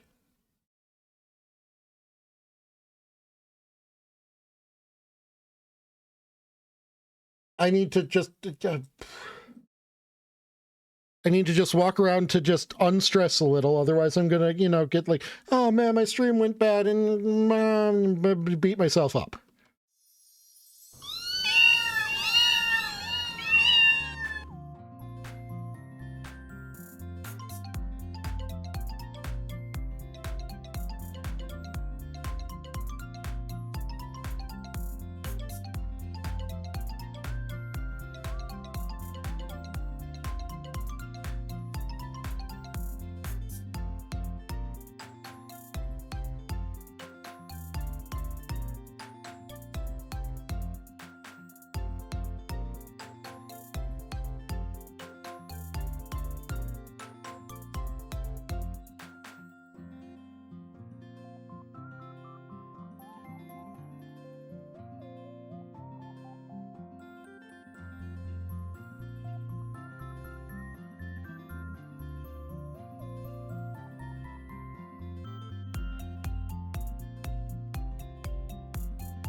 This is a correct statement because I do like hugs.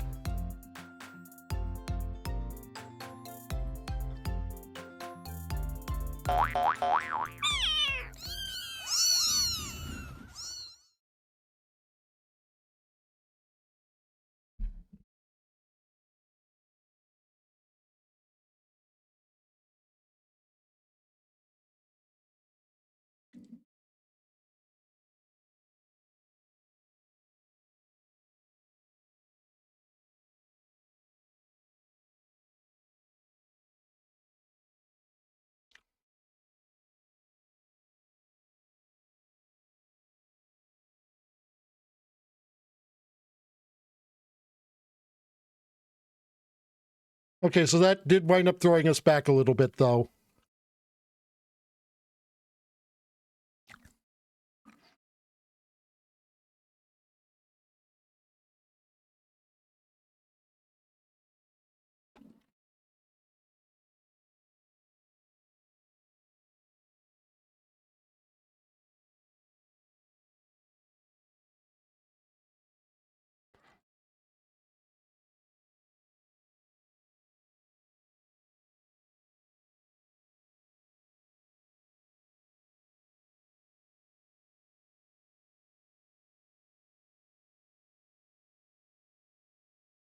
Hmm.